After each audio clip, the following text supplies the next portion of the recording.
success for this project. You read the Opaga study and that's clear.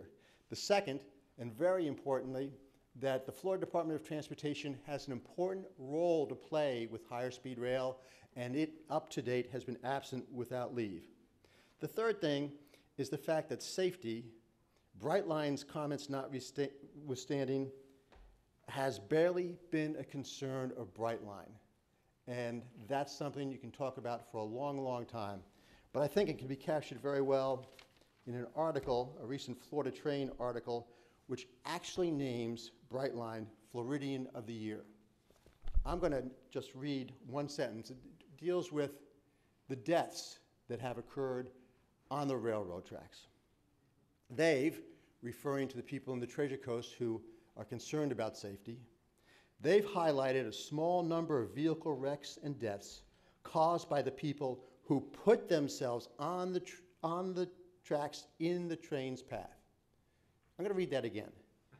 They've highlighted a small number of vehicle wrecks and deaths caused by people who put themselves on the tracks in the train's path. I can't tell you how benighted that sentence is. I mean, imagine, I know that I used to work in Citrus. I've driven at least 1.5 times more than Brightline has traveled on its tracks. Senator Mayfield going to Tallahassee, again, you've driven twice the distance that Brightline has traveled in its first year of operation. Could you imagine if we'd only killed 10 or 20 people, Floridians, as we're driving, and we said, well, you know, they just happened to get in our way as we were driving. I mean, that shows not just a total disregard for safety, for the concern of the citizens, but I believe shows a basic immorality, which is such that I don't want in our community. So as you can tell, I get a little apoplectic about that one. These are people who just don't get it, and clearly the state of Florida and the people in the state of Florida cannot depend on them to do the right thing.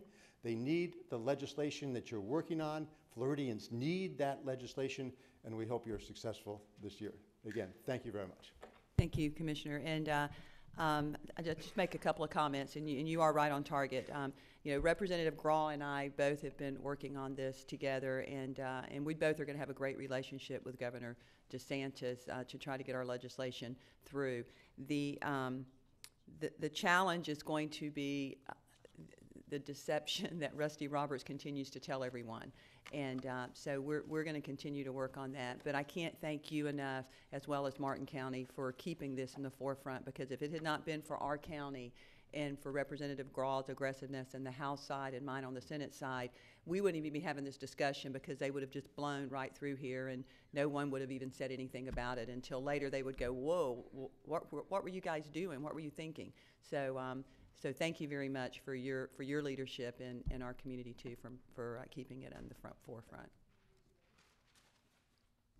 Okay, next we are going to have Jason Brown with the County Administrator, the county. All right, thank you, Senator Mayfield, Representative Graw. Thank you for all you do for us in Tallahassee. You guys have provided great representation of our community and leadership in Tallahassee. And I just want to start out by saying I drew the short straw, so I've got the beg for money portion of the county's program. So if you will indulge me on that, I would appreciate it. But fortunately, we started off strong with the chair, and then Kate's going to come clean up after me if I mess anything up here. So our top priority, we've got 3 priority funding projects. The first is North Sebastian Septic to Sewer Phase 2. We are respectfully requesting $2.4 million in matching funds for this project. The total project cost is about $4.3 million. The purpose of the project is to prevent contamination of the St. Sebastian River and the Indian River Lagoon by removing approximately 180 septic tanks and allowing 180 parcels to connect to the public sewer system. If connected, this will remove about 5,600 pounds per year of nitrogen and 900 pounds per year of phosphorus from the lagoon and the Sebastian River. The county has previously conducted a comprehensive priority ranking study evaluating to make sure that we get the most bang for our buck on these septic to sewer projects, and we have ranked those to allow us to move forward with the most effective projects to impact the health of the lagoon for our dollar. And we have, in November, approved a septic to sewer funding policy that addresses funding, including minimum property owner contributions, as well as connection requirements. Our second project is the North Relief Canal project. So we are respectfully requesting $2 million in matching funds for this project. We have about $6.3 million programmed in county funds for this project. And these funds will be used to construct a passive remediation system using aquatic plants to remove nitrogen and phosphorus from the North Relief Canal, which leads directly to the Indian River Lagoon. These passive remediation systems, we think, are by far the most cost-effective systems to reduce nitrogen and phosphorus from the lagoon. They reduce that at a lower cost per pound than any other projects we've done. We're using over the years, we've used a mixture of local option sales tax, utilities funds, and grant funding, and invested over $30 million in 4 projects, including the Osprey Acres, which we received a legislative appropriation for in 2017. Thank you very much for that. We expect that to be completed in February. Together, these projects have removed over 128,000 pounds of total nitrogen and 29,000 pounds of total phosphorus from our lagoon. It is important to mention that these monies will not be spent on additional positions or staff salaries. These are for the construction of the infrastructure. And we will also meet with the Indian River Lagoon Comprehensive Conservation and Management Plan and East Indian River County Master Stormwater Plan. Our third project is Jones Pier construction, which is along Jungle Trail. We are requesting $120,000 in matching funds for this project. We have $600,000 in county funds allocated for this, as well as other grants we're pursuing from the Florida Fish and Wildlife and other agencies, IRL and EP, FINE, St. John's. This project will restore and create approximately 3.8 acres of salt marsh open water wetlands in areas that are dominated by Brazilian pepper and other exotic species. The plan also includes rerouting existing drainage ditches and using the waters of the lagoon as a source for base flow through the wetlands. Circulation through the wetlands is anticipated to annually remove approximately 417 pounds of year of nitrogen and 152 pounds of total phosphorus. And once completed, these wetlands will benefit the lagoon by filtering these pollutants. And once again, Jones Pier is conservation lands, historic lands that we've acquired, but we're incorporating these smaller scale lagoon projects into all of our, every opportunity that we have. And then also, while we understand it's not a specific appropriation, I'd be remiss if I didn't mention Sector 5 beach funding. We're requesting $1.9 million appropriation for that in matching funds for this nearly $4 million project. Sector 5, as you'll recall, likely is in the city of Vero Beach and is a 3.1 mile section of shoreline and covers the central beach. And the area also sustained damage from Hurricane Matthew in 2016 and Irma in 2017, and we are working on that. We anticipate constructing the project beginning November 2019 through April 2020, and that would contain 200,000 cubic yards of sand placed on the beach along Sector 5. So with that, I'll stop talking, and if you have any questions, I'll give them a shot. Great. Do you have any questions? What I would ask, and I'd ask this for everyone, we have a process for the appropriations request where you fill out the form and you submit it into us. We have to have one on the House, we have to have one on the Senate. So just make sure that we get those requests in so that we can get it in the queue. I know Margaret handles the appropriation for us. If you can just get her our request, which you probably already have, and then I'm sure Ed does it for Representative Graw. We will make sure we get those to you. Okay, great. Thanks. Okay, next we're going to have the cleanup batter for the county, which is Kate Kottner. Good morning. So for the record, I'm the Assistant County Attorney here with Indian River County, and I'm also the Legislative Liaison. I want to thank both of you and your staff very much because you're always available, whether it's here in the district or in Tallahassee, you always make time, and that is just so important because, as you know more than anyone, things move very, very quickly during this time of year, and so to be able to get into your office and explain, sometimes more than 3 minutes long, what's going on and how this is going to impact the county is just extremely important. So I'm going to finish up the priorities for the county. I'm going to start with recycling. So the Energy, Climate Change, and Economy Security Act of 2008 established a statewide recycling goal of 75% by the year 2020. However, Department of Environmental Protection recently issued a report saying that this goal is likely not going to be met if we continue our current recycling methods. And that's really in large part because the change in collection methods, the shift in the recycling markets, as well as lighter weight packaging. So, and you also may know this, but China used to be our largest intake of our recyclable materials in the United States. And early last year, they basically put forward a restriction that basically said that the contamination has to be so small that really they are not accepting any recyclable material anymore. So this has caused a huge problem in the recycling industry. And so the recycling goal will be looked at in the future. We're not sure if it's going to be this year or next year. We know there's a lot of discussions happening right now with stakeholders as well as with the Department of Environmental Protection.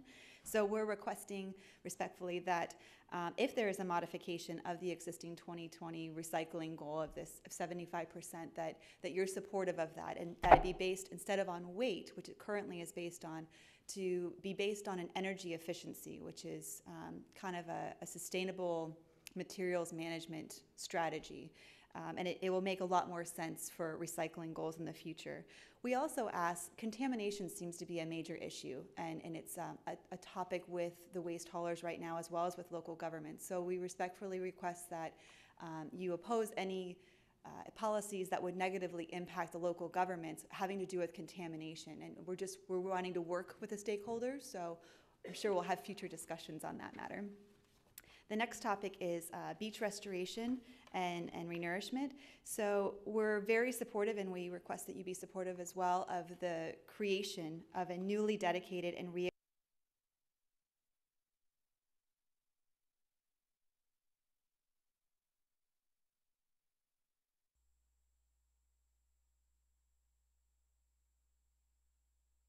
that you continue to be supportive of this. One issue that we in Indian River County have, and I want to make sure everyone's aware of, is that our projects are smaller, and we do that on purpose, intentionally, because we have a hard bottom resource, and we're very conscientious of this. So we don't put more sand than we need on the beach. So we usually partner the local money with the state, and we don't use federal funds because it tends to make the projects much more expensive. So as legislation moves forward, we respectfully request that you oppose anything that would negatively impact a local government like ours, where we don't use federal funds, and for some reason we would be pinged on the ranking system. So the next, yes? And we're going to have to speed up here because we're running behind already, but I just have a question on the federal. Why do we not partner with the federal? Why do we not use federal funds? Because when I looked at the ranking, the counties that are using federal funds are much higher on the ranking than we are. It's almost like we're being penalized for it. And I asked that question as to, well, why? And they said, you just don't submit the form in. So is there another reason why we don't? We don't, because it makes it more expensive. So when I first came on board about 5 years ago, I believe it was actually Sector 5, we talked about partnering with the federal government, and the feasibility study alone was going to cost $1 million. So when you have a project that in total costs somewhere between $4 and $5 million, and to add an extra $1 million just to receive federal funds of maybe $1 million, it just doesn't make sense. So the next topic I have is texting while driving. So Florida is one of 4 states that texting while driving is a secondary offense and not a primary offense. And I don't have to tell you, it's in the newspapers daily, where people are losing their lives because they're texting while driving. And I know that this has been before the legislature in the past, and we're working through some very important details having to do with privacy rights, but we respectfully request that this be a priority and we get this done so we can start protecting. It's everyone. I don't even say it's young people. It's across the board with the ages. So the next topic, I'm going to try to speed this up, is short-term vacation rentals. You both are very aware of this topic, as I'm sure the community is as well. In 2015, Indian River County successfully put forward an ordinance that addressed the needs of our community. And we had a lot of complaints before we did our ordinance, and they have all but subsided at this point. So what we ask for is to respectfully request that you guys support local control over issues like this. And finally, as far as our priorities, is the State Housing Initiatives Partnership, so it's SHIP funding. The state of Florida has an affordable housing or workforce housing, however you want to coin it. We have an issue, we have a shortage. And we also have this trust fund, which is called the State Housing Trust Fund and the Local Government Housing Trust Fund, which when there's extra money in there, it's standard accounting practice with the state to be able to shift funds to the general revenue to make sure that other projects and initiatives are funded. But there is a caveat in statute where you can take a couple of the trust funds that are seen to be of particular importance, and you can set them aside to where they cannot have any funds shifted out of them to go into the general revenue fund. And so what we request is that these two funds be added to that. I believe, Senator Mayfield, you are supportive. There's a piece of legislation right now that has been filed. I think it's Senate Bill 70, and I believe you're already supportive of that, so we really appreciate it, and we just request that you guys keep up the support for that as it moves forward, because that's a very important issue for the entire state as well as our community. And finally, I'll just speed through the concerns. It really comes down to please support local control and oppose unfunded mandates, and I'll make sure that I send you and your staff information as those bills become available. So, thank you very much. Great, thank you. And those are called the Sadowski funds, and actually, I'm the sponsor of the bill now. The existing sponsor shifted it over to me, so we'll be working on that. And it is a challenge because there's a lot of people in Tallahassee that likes that as a fund that when we have critical needed area that needs to be funded for some reason, that's always the one they go to, and they shift out that in the arts. So that's one of the things we have to pay attention to this year is that, because there is a need in housing. Okay, next we're going to go to Jim Hill with the City of Sebastian. Mayor Hill. Good morning. Hopefully I'll get you back on schedule. I'll be very this morning. You know these county people. Yeah, I know. They just can't stop talking, especially that first one. Senator Mayfield and Representative Grawl. Thank you so much for being here this morning and hearing us. I am honored to be the mayor of the City of Sebastian, which is Indian River County's largest city. We also boast the Pelican Island National Wildlife Refuge, which, as you guys know, is our nation's first national wildlife refuge.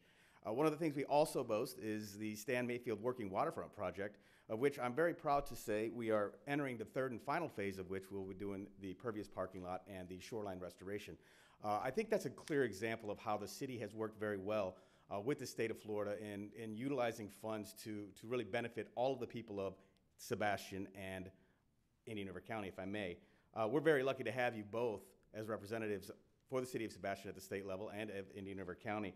I've come to you with really one funding request, and that is to assist us in funding our septic to sewer grant funding program. The City of Sebastian has put about $800,000 into this program over the last several years, and it's going to cost about $2 million to complete this. We feel this is very important because the Indian River Lagoon and the St. Sebastian River are paramount in the success of our community on an economic level and certainly a quality of life issue. I know you guys are on board with the protection of the Indian River Lagoon. We have about 1.5 miles of lagoon, and our CRA district butts directly up to that. And what our goal is to get all of the businesses and local residents in that area off the septic systems, which we believe have polluted our lagoon, and onto the sewer system. The county has spent millions of dollars putting that system through, and our goal is to go ahead and assist our business community in the costs of connecting to those. A couple of other things we have on a list. We have presented you with a list of priorities, and I thank you very much for looking at those. But some of the issues and the most important issues we will echo. Local control, we believe, is very important, and of course, being careful with unfunded mandates, which we obviously oppose. I'm here for any questions. Great, thank you. I had Representative Grawl, you have a question? I just have a comment about the appropriations request, and it's really for you, Mayor, and anyone else that comes up today. We have a deadline in the House of February 5th that our appropriations form needs to be submitted by. It's different than the Senate's form, and I don't know specifically those details as to the differences as I sit here today, but we would need that in our office as soon as possible in order to make the evaluation about whether or not it's something that we feel like we can submit on the House side. So for everyone, please, if you have an appropriations request, we need it in that formal format. And then usually anyone that's worked with our office, and I'm sure with Senator Mayfield's office knows that there's usually a number of follow-up questions that come after that request, just so that when we're presenting something to our colleagues and we're asking, we want to make the best case for why the dollars, a limited pool of dollars, would be best used here. And so please don't ever take our questions as, be offended by the number of questions we have. We want to make sure that we are putting forward the best case, because as we both know, there are just limited dollars that are fought over every year. So please, if anyone has any appropriations requests, Ed Berenberg, my legislative aide, happy to help you all through that process, make sure that we're as thorough and accurate as possible. So thank you. Yes, ma'am. Thank you very much for that, and we will make sure that's submitted to you in due time. Also, I would be remiss if I didn't add that we would also like you to potentially recognize the $800,000 that we've already put into this project as potential matching grant funds. Yeah, and we will do that. And that's a great point. When you're filling out the form, you need to indicate the total cost of the project, where the money's coming from, if there's matching money on top of that. But the question I have, is this in addition to what the county has asked for septic to sewer? Theirs is in the northern, you're looking at within the corporate area Yes, of ma'am. Sebastian? This would be in addition to that. This funding will be for our CRA district within Okay. the city limits of Sebastian. Yes, ma'am. Okay, great, thanks. Thank you. Okay, next we have Dr. Rendell with the School District of Indian River County, Superintendent. Dr. Rendell, welcome. Good morning, everyone. First of all, I want to thank both of you for representing our district so well up in Tallahassee. We are 29 days away from Valentine's Day, and that should be a good thing. Unfortunately, that means we are only 29 days away from the 1-year anniversary of the tragedy that occurred at Marjorie Stoneman Douglas High School on February 14th, 2018. I want to applaud the Florida legislature, both the House and the Senate, for stepping up last year and passing legislation that increased funding for school safety and security and for mental health services. With the increase in Safe Schools funding and with an incredible partnership with local law enforcement, we are able to provide a school resource officer on every campus. With the funding allocation for capital improvements, we are able to take measures to improve the physical security of our campuses. And with a new emphasis on mental health services, we are able to work with our young people in distress and hopefully meet their social and emotional needs before any tragic events occur. That was a great start, and we're very thankful for it. We urge the legislature to keep school safety and security at the front of the list again this year. We ask that the funding for the Safe Schools allocation remain at the current level. It is imperative that we are able to maintain the presence of a law enforcement officer on every campus.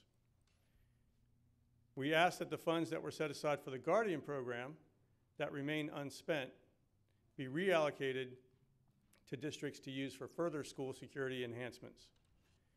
We ask that the legislature continue to fund the capital improvement grant so that school districts can continue to make physical improvements to harden their campuses. And finally, we ask that the funding for the mental health allocation continue. This is a critical component in the effort to prevent a tragedy from happening again. There are many other topics I could have covered this morning, such as increased funding for vocational and technical training, flexibility with state assessments, testing, and several more. However, the safety and security of our students and staff is the top priority. So we ask that you continue what you started last year. Again, we applaud you for what you did last year. We ask that you continue to provide the funding necessary for physical safety and for the emotional security of the children in our schools. Thank you. Great, thank you. Any questions? Great, thank you. And congratulations on the ranking. Graduation rate, yes, highest ever. Yes, congratulations on that. Okay, next we are going to have Dr. Massey from the Indian River State College. Dr. Massey, welcome. Madam Chairman and Madam Vice Chairman, nice to see you. Thank you for giving us this opportunity, and thank you for what you do in our community and also in Tallahassee, and we also want to thank the staff. Thank you for the support that you give to us. You have two documents in front of you. I won't go through all of those, but first of all, let me touch on the budget issue. The Florida college system, as you know, has experienced a couple of pretty tough years. We don't want to dwell on that. We want to move forward into the future. I will tell you that during that time, Indian River was able to maintain our top 10 ranking in the nation with the Aspen Institute, and we're very proud of that. So the money that is available, we've used wisely.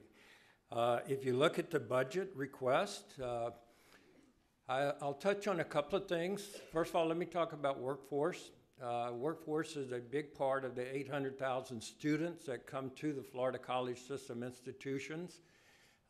We have partnered with the Florida Chamber in their 2030 plan, where in the next few years, from now to 2030, over 2 million jobs are going to be created in the state of Florida.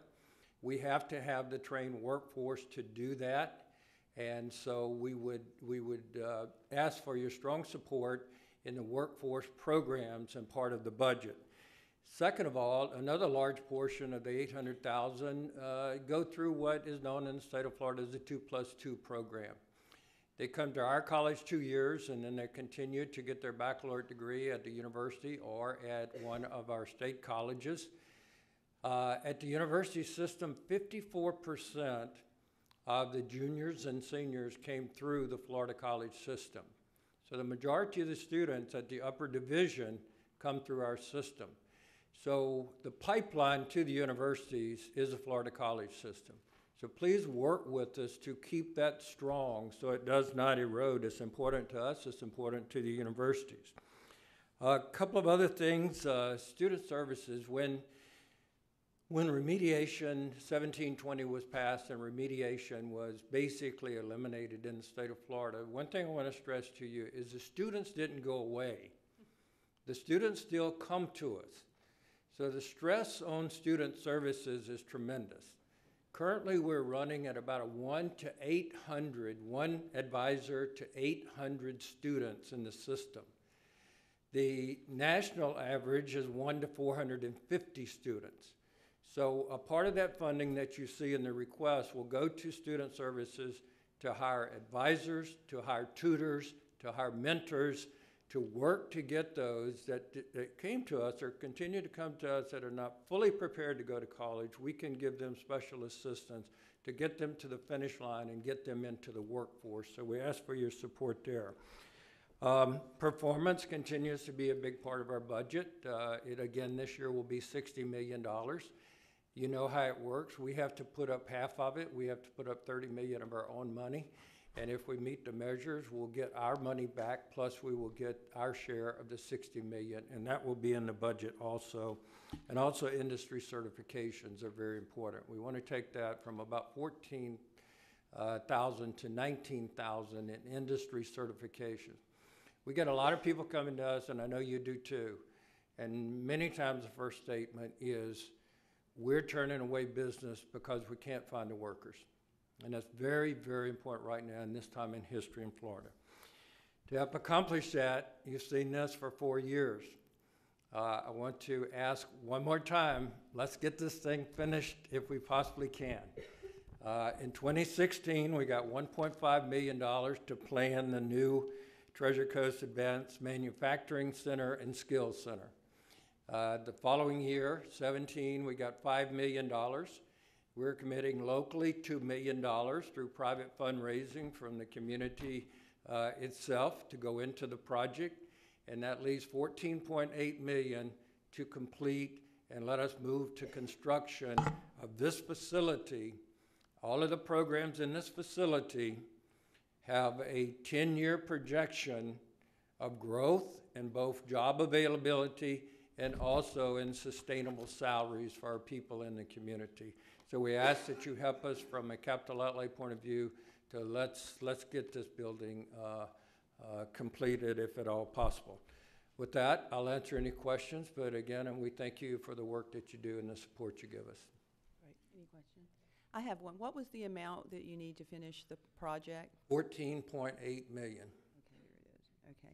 And then the second question I have is the remediation. What is it that you're finding in the students when they come in that they're having to get tutored on or counseling on? And are they students that are right out of high school, or are there students that are coming in to continue their degree after being out of school for a while? Senator, it's both. What happens is they have the option to opt in or opt out of remediation. We're finding that the students are opting out. In other words, if you come in and your math scores indicate that you're a little low in math, you need to take a remediation before you get into college algebra, they're opting to go directly into college algebra because the law allows them to do that. So it's really reduced enrollment and remediation to almost nothing. So as we put them into college algebra, we have to hire tutors, we have to hire mentors, we have to hire people and almost develop a parallel pathway for them to gain support, because they're going to run into some section of college algebra where they need extensive help with. We have embedded in-class tutors. We've done everything we can to be sure that those students do not stumble and they stay on track to completion. Now, the other thing is the adult student. If you've been out of college and out working for 5 or 6 years and you want to come back to college, I guarantee you've forgotten most of your mathematics. You may have some problems with English. You may have some problems with reading. But it's a combination of current high school graduates as well as adult students who have been out of school for a while and coming back. College has changed a lot in the 5 years from the time they left. And my follow-up on that would be, I'm assuming that we're working with our school districts to, Indian River and St. Lucie and Martin, and letting them know, here's the students that came from your school. I mean, we need to get into that detailed of it. Here's the students that came from your school that could not pass the test, and try to work in that, because when they're graduating high school, they should be able, they're supposed to be ready to go into college without having to do the remediation. And so if we're having to do that much in remediation, or they're foregoing it because they didn't pass their test and the law said they can, then, that's an issue that needs to be addressed, because then we're not doing the job that we say we're doing. And we're doing that. We had a joint meeting with Superintendent Rendell and his staff, with my staff, and we're looking at those core courses. We've got the data that indicates where they're stumbling and where they need help.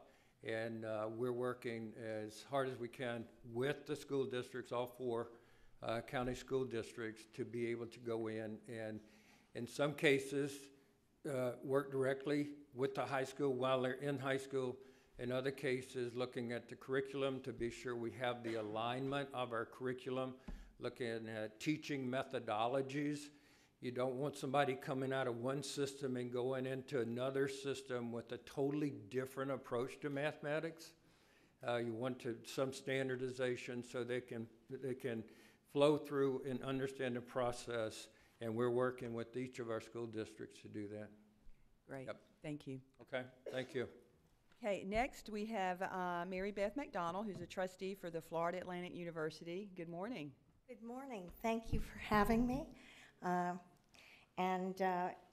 As you said, I am speaking on behalf of Florida Atlantic University as a trustee, and I'm also a graduate of Florida Atlantic University. I won't say what year, but I'll say that actually it was 1974.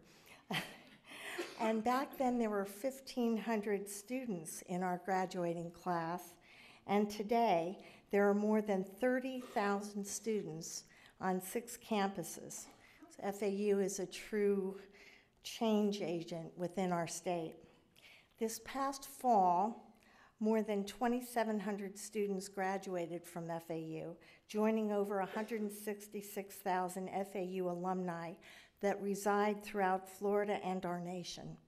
Our goal at FAU is to pave the way to student success, first in their academic experience and later in their chosen careers. Recently, FAU earned national recognition as the #1 undergraduate research university in the state. FAU doubled its research expenditures to $62 million. FAU won Conference USA titles in baseball, softball, and football. It is with great pride that I am able to announce today that FAU Harbor Branch, seeded by grants from the Harbor Branch Foundation, is fulfilling an unmet scientific need to protect the health and safety of the Indian River Lagoon with the establishment of the new Florida Center for Coastal and Human Health at FAU Harbor Branch. This new research center will focus leading scientists to examine the Indian River Lagoon ecosystem and watersheds with the goal of identifying the causes of the harmful algae blooms. I would like to thank Senator Mayfield in particular for leading the charge in addressing this crisis by inviting one of our preeminent scientists, Dr. Brian LaPointe, a well-known expert on water quality, to Tallahassee to speak before the Senate Appropriations Subcommittee on Agriculture, Natural Resources, and General Government. Thank you again, Senator Mayfield, for that. Florida Atlantic University is committed to understanding the complexities of the harmful algae bloom and the repercussions to our ecosystem and human health. We will keep this delegation apprised of the progress being made in this regard.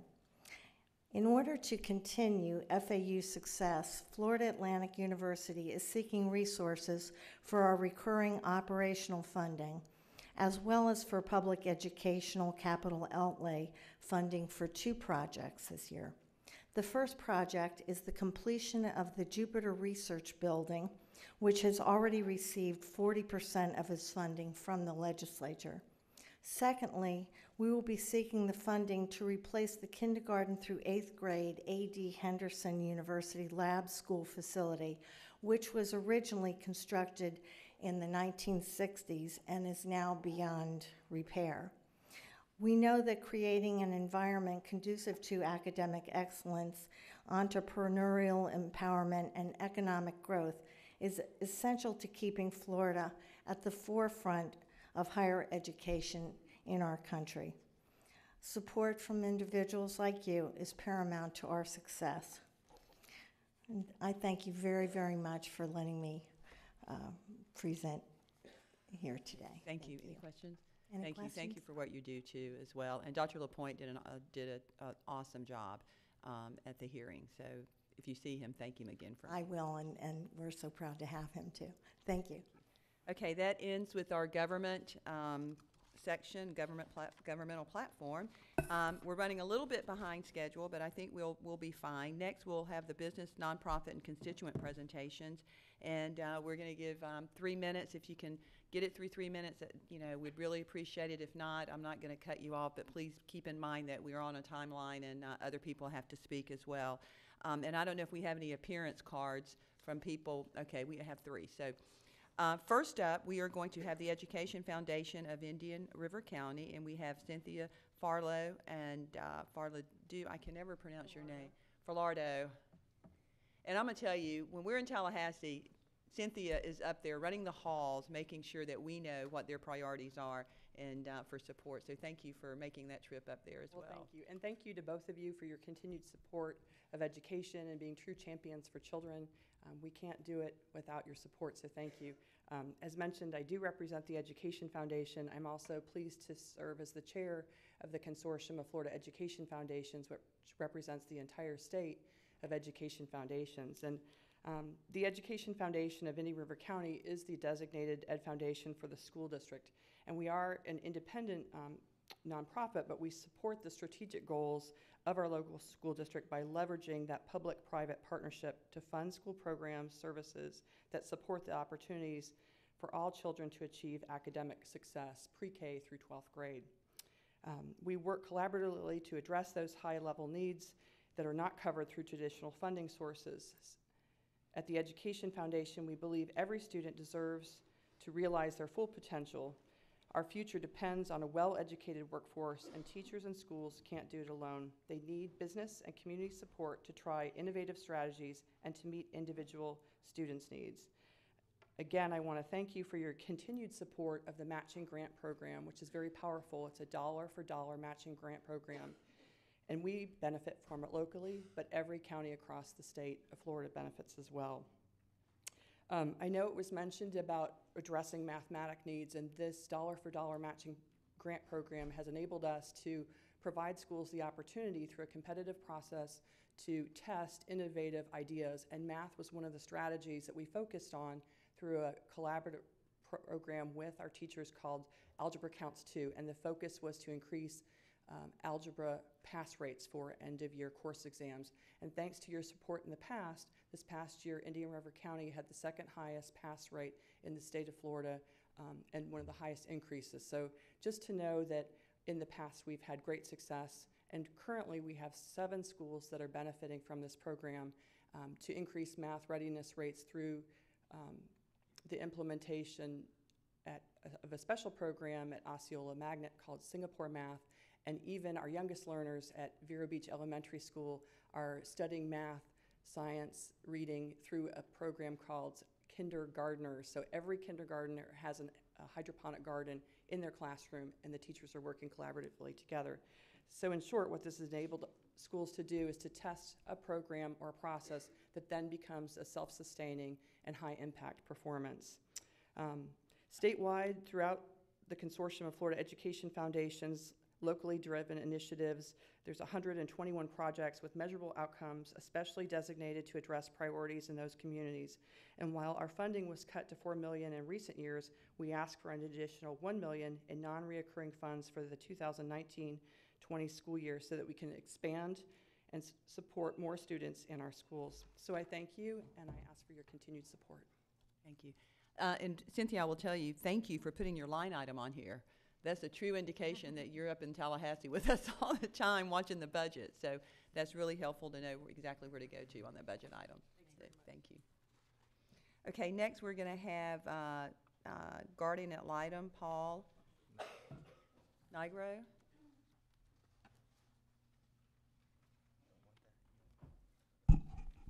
Thank you.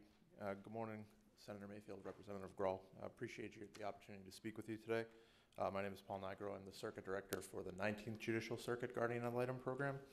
We cover all of Circuit 19, which is the Indian River County, Martin, Okeechobee, and St. Lucie counties as well.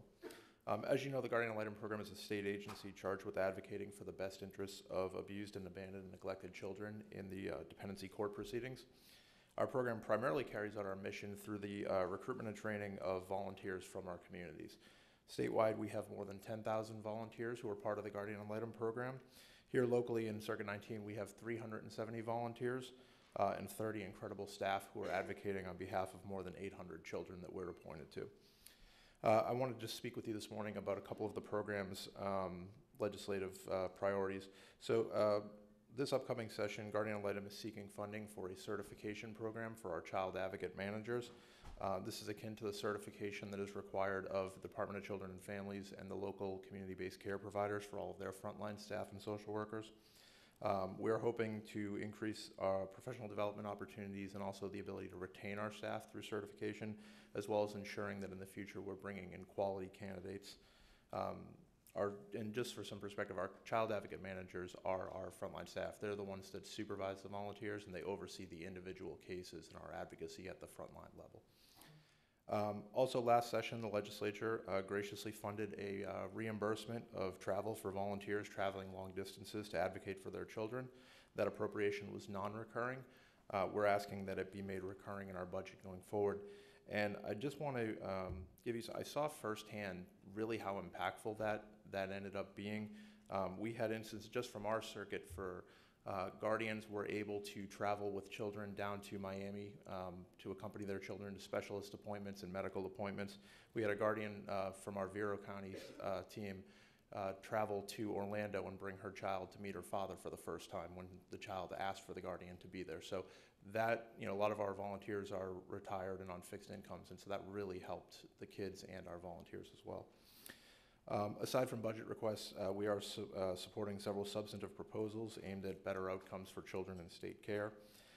We are currently supporting Senate Bill 124, which would improve supports for children in multiple court proceedings besides just dependency, and where this will primarily help the Guardian program and the Department of Children and Families is advocating for our dually served youth those children who have dependency involvement as well as delinquency and are served by the Department of Juvenile Justice, we're currently limited in our ability to advocate for those children in the delinquency court. So this bill would help everyone sort of come together and do what's best for our kids.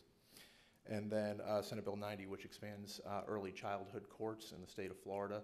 The state of Florida currently has 21 ECC, early childhood courts. Those programs are incredibly successful. They are getting kids to permanency about 6 months faster, and it's focusing on our most vulnerable population. It focuses on children 0 to 3. So those are our big priorities this year. Just wanted to say very grateful for the support that the legislature has always shown our program. Really appreciate the support, and I'd invite you to come by our office at any point in time when you're here locally, meet some of our staff and volunteers, and just sort of see how much your support has really helped our kids. Thank you for your time. Thank you very much for coming. Okay, next we're going to have Quick Doc Foundation, Leslie Spurlock, and we got about 3 minutes. Good morning. I'm only going to be here to answer your questions. Thank you so much, both of you, for representing Indian River County and representing us in Tallahassee and being so available to us. You and your staff have been very supportive of tobacco control. And this morning I have a tobacco-free partnership member, Michelle Bollinger, and I have a Students Working Against Tobacco student, Jasmine Romano, who will be speaking. Good morning. My name is Michelle Bollinger, and I'm the Cancer Care Service Coordinator at the Scully Welsh Cancer Center, Cleveland Clinic, Indian River Hospital. I am also a member of the Tobacco-Free Partnership for the past 5 years. In 2015, lung cancer, which is the most preventable of all cancers, caused more deaths in this county than all other cancers combined. Since then, we have increased the number of quit smoking classes and the number of low-dose lung cancer screenings to save lives.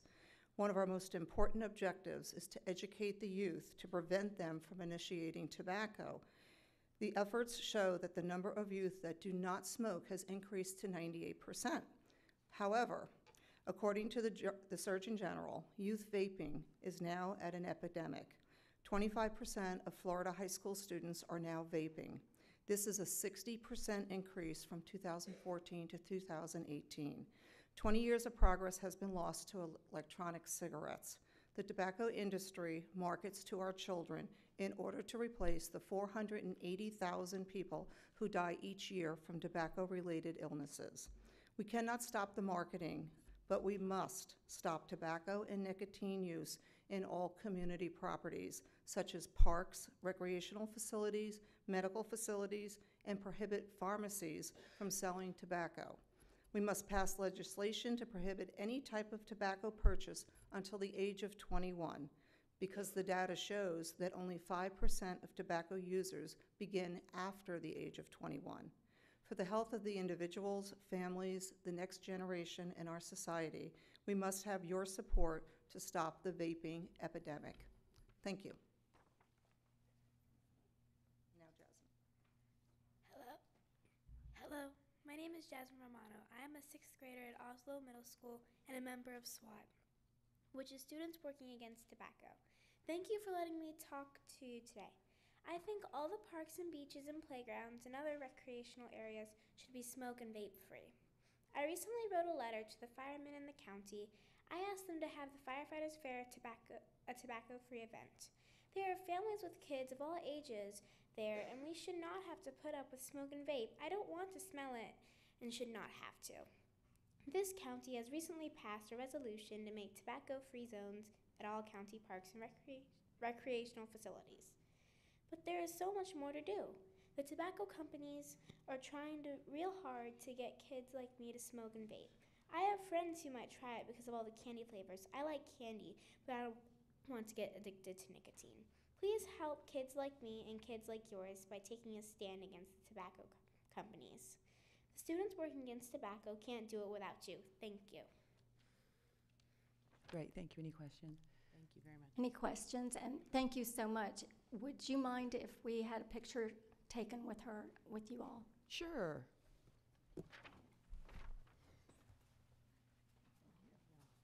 Sorry, guys, you're going to have to, We'll walk down.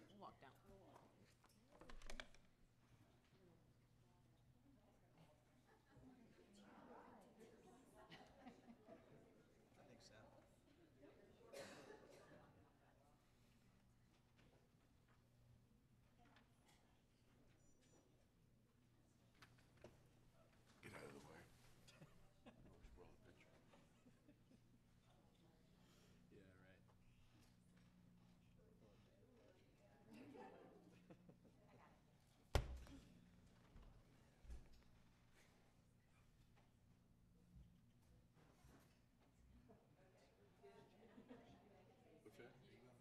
Yeah, right. What's that? Yeah. It's usually a public, so. Yeah. You know, it's in a box with chips.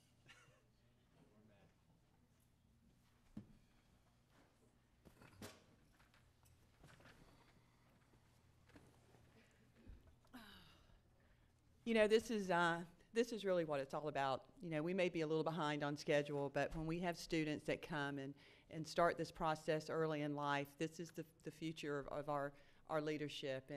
And thank you for doing it. And you really did do an awesome job. Thank you. Okay, now I'm off. Are we Indian River Cultural Alliance? Barbara Hoffman. Is Barbara here? Here she comes.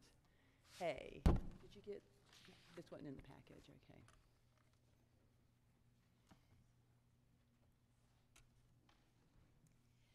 Good morning, Senator Mayfield. Good morning. Representative Grell. I really thank you so much for the opportunity to say a few words about the cultural arts in our state and in our community. I'm Barbara Hoffman, 4170 Chardonnay Place, Southwest Vero Beach, and today I'm speaking as the Executive Director of the Cultural Council of Indian River County, representing 5 cultural organizations who have a total of 8 cultural affairs matching grants recommended for funding by the Division of Cultural Affairs. It is the Vero Beach Museum of Art, Riverside Theater, McKee Botanical Garden, Ballet Vero Beach, and Boys and Girls Club of Indian River County. 2 of those have front page headline stories in today's paper. In 2014-15 fiscal year, Florida funded the arts $42,073,117, making it the 10th ranked arts funding state in the entire United States. What did that mean for Indian River County? In 2014 and 15, when 100% of Indian County grants were fully funded at $540,000, these cultural nonprofits returned $1,127,000 to local government treasury and $1,893,000 back to the state government treasury for a total of $3,020,000 returned to government. This is a $9 for $1 invested return to local state government treasuries.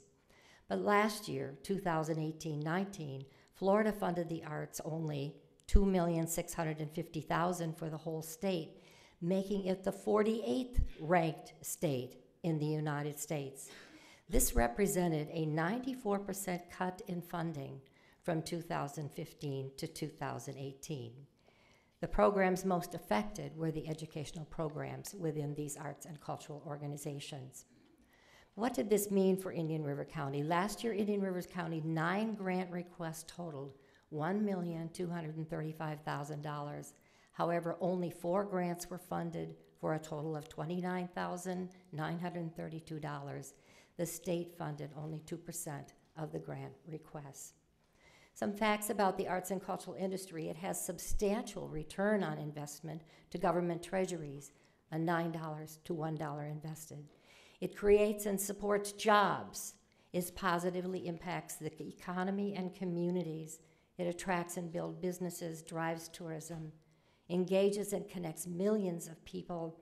Private and public funding partnerships are created and are critical to the sustainability and access to cultural arts. It contributes to a thriving workforce, and it prepares students for success. The funding request for 2019-20 fiscal year: 664 statewide, total well-vetted and recommended grants for the Florida Division of Cultural Affairs matching grants qualify for $61,110,924 in total state investments under the 4 DCA, Department of Cultural Affairs, funding categories.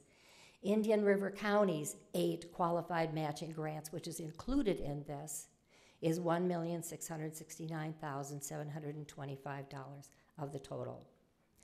We ask you to work to help grow the number of jobs in the arts and culture industry. We ask you to work to increase arts programs in schools that ensure a creative workforce. We ask you to actively support the $9 to $1 return on state investments that continue to build the economy. We ask for your support of full funding for the Florida Department State Division of Cultural Affairs Matching Grants Program. Thank you for giving us the opportunity to present the Cultural Arts Grant request. We always appreciate your support. Thank you. Great, thank you, Barbara, for coming. Any questions? Great. Next, we are going to have the marine industry of the Treasure Coast, Artie Olson. Are they here? Marine industry? Okay, we will come back to them if they come in. Alzheimer Association, Evan Holler. Is Evan here?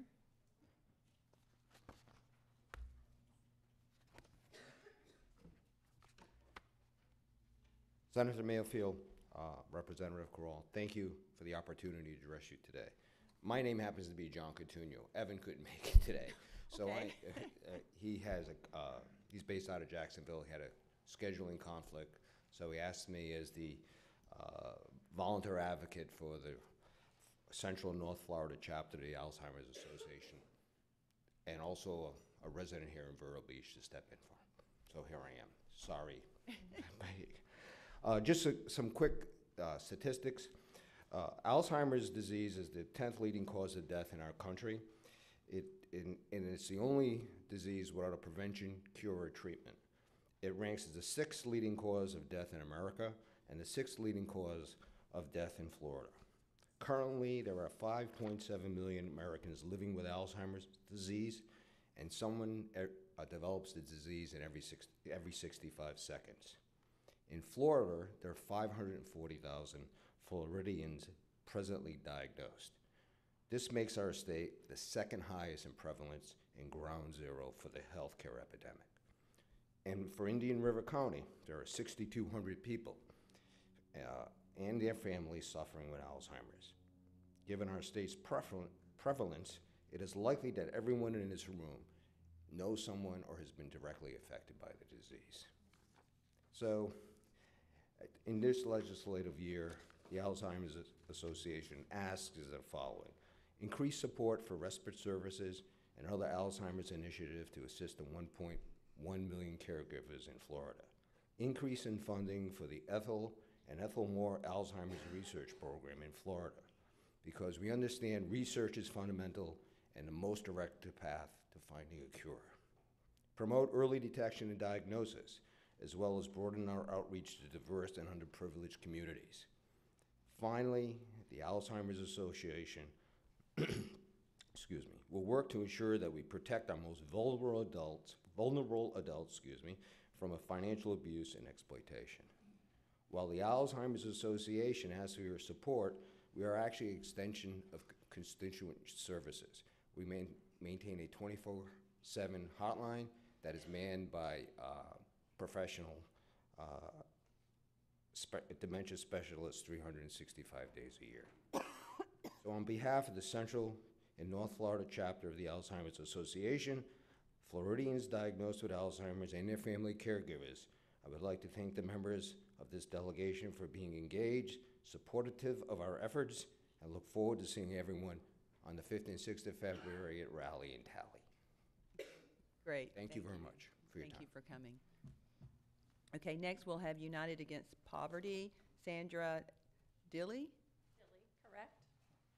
Thank you, and good morning, and thank you to you, the members of the Indian River Legislative Delegation, for your service to our community, first and foremost, and for putting yourself out there to make a difference and for this opportunity to address you today. I am here to serve as an advocate for the approximately 154,000 Treasure Coast residents living in or at or below the 200% U.S. federal poverty level or below. That is equivalent for a family of 4 who is bringing in an income of just $50,200 per year or less. Our mission at United Against Poverty, a 501c3 nonprofit agency, is to inspire and empower people who are living in poverty to lift themselves up and their families to economic self-sufficiency. To quickly outline our mission and how we do this, I'd like to share, or it may be a review, because I know you're somewhat familiar with our agency, but I'd also like to share some updated successes from 2018. First, we have our first pillar, Crisis Stabilization Program, where we delivered over 21,000 units of service in 2018. We partner with 48 different nonprofit organizations as well here in Indian River, and on a regular basis, we work with them to stabilize individuals, first of all, physically and emotionally, collaborating with organizations that help with domestic violence, mental health, addiction, housing, and Department of Children and Family Services, to name a few, and dozens more, of course. Our second pillar is education and life enrichment. This is largely taught or provided by partners such as technical colleges, banks, and nutritionists. We even provide computer labs for people to access benefits in online courses from technical colleges to GED. Last year, we had over 4,500 enrolled. Our third pillar program is one of our core programs, Member Share Grocery Food Program. We've helped families save over $4 million here in Indian River, and organization-wide, because we are in 2 other markets, it was $13 million of their grocery budgets in 2018. We project this number to double or triple here in Indian River with the expansion of our new center, which is actually just going to be down the road here. Later this year, we're expecting to open June or July. This core program is a dignified alternative to an emergency food pantry. Rather than serving the 1 in 7 families in poverty, we additionally serve the 1 in 3 families who are working but can't seem to make ends meet. Our food is donated from 69 different corporate partners across 14 states. Participating families save 60 to 70% on their household food budget. The main difference between what we do in an emergency food pantry is the angle of people's chins. The grocery is available to thousands of men and women who would suffer malnutrition rather than suffer the indignity of a handout. We currently have close to 15,000 members here in the Treasure Coast, and again, organization-wide, about 66,000. And finally, our flagship program, or signature program, is Success Training for Employment Program, or we abbreviate that as STEP. This is how we truly end poverty. We enrolled 101 adults last year in full-time series of classes with 3 phases geared to stabilize people with extremely high barriers to employment. Phase 1 is the classroom process for 8 weeks. Phase 2, we connect them to in the employment process, including internship opportunities and skill training. Phase 3 is success coaching. We provide a success coach following their employment up to 1 year. We need to, can you speak? We got to, oh, okay. Running late. Okay, I'm so sorry. Retention rates from 82 as high as 90%. So you can see that this is truly a success, and one of our ingredients for this success is emotional intelligence. It does have an economic impact when we're able to help people achieve employment in 2018 up to $3.2 million. So with that, this is how we end poverty, is helping 1 family at a time. We can achieve this with your help in supporting our funding appropriations request, helping us to cover operational costs, delivering more STEP programs, helping more people in this county. Thank you so much. We appreciate your time and your service to the community. Thank you, and thank you for what you do for our community as well. Great. Thank Next up, we are going to have American for Prosperity, Demetrius Minor. Elise, you're going to take a break from this? You had enough last night? I'm exhausted. Yeah, it was fun. Thank you for coming, Demetrius. And thank you for having me. I do serve as Director of Coalitions for Americans for Prosperity here in Florida. I do want to thank the delegation for allowing me to speak very briefly this morning. Our chapter was founded in the year 2011 under the leadership of Mr. Slade O'Brien, who at that time grew our organization from just a handful of staff and activists into a membership of thousands. And then it was in 2014 that our organization took its efforts in grassroots success to Tallahassee, where we work with legislators such as yourself to promote an effective government system for all Floridians. Today, we are continuing our efforts to advance our mission of unleashing the full potential of the individual and their communities by removing internal and external barriers that they face each day. Our mission is simply to remove these barriers by ensuring a justice system of equal rights that is grounded in the rule of law, preventing government intervention and regulation that would do more harm than good, ensuring taxes only collect the revenue necessary to finance essential government activities with minimal economic distortion, promoting free market healthcare solutions to open up choice and access for everyone, fulfilling our nation's promise to veterans by ensuring they have access to the care that they've been pledged, expanding student access to quality education, ensuring a vibrant immigration system that is based on American ideals of welcoming those who seek to come to our shores while also preserving our safety and rule of law. And lastly, we are against crony capitalism in all forms, which works to distort a market system of voluntary exchange and hurts the very least fortunate among us. I do want to thank you for your time. I do want to say that I look forward to working with all of you in Tallahassee in the upcoming session. Great. Thank you, Demetrius. Thank you so much. We're good. Thank you. And thank you for keeping it under 2 minutes. You did great. Next, we're going to have the South Beach Property Owners Association, Dr. Miles Conway, which I have a feeling he's going to take up your other minute and your... At least. But please do. Please do. Good morning, Madam Chair. Thank you. The request that we have today doesn't involve any costs, money, or anything else. It merely involves your facilitation in opening up some doors to your colleagues up in Tallahassee where we can provide them with relevant information. We would like to meet with the chairman of the regulated industries, the community affairs, and the rules committee in the event that transient boarding house regulations or Airbnb makes a big push in this legislature to again preempt local regulations when it comes to rentals. That's all we're asking. Very simple. Get us in front of Tom Lee and particularly Senator Simmons as well, who's one of our advocates, but we need to impart some very, very valuable information. You did this before, Senator Mayfield, when you allowed us to talk before Community Affairs. Unfortunately, we were recognized for 5 minutes, cut off at 3 because lunch was pending and there was a motion to stand, and we didn't get the opportunity to talk. Well, we do have a limit on, we will cut committee meetings off, so there is, I apologize for that, but that is the way it is.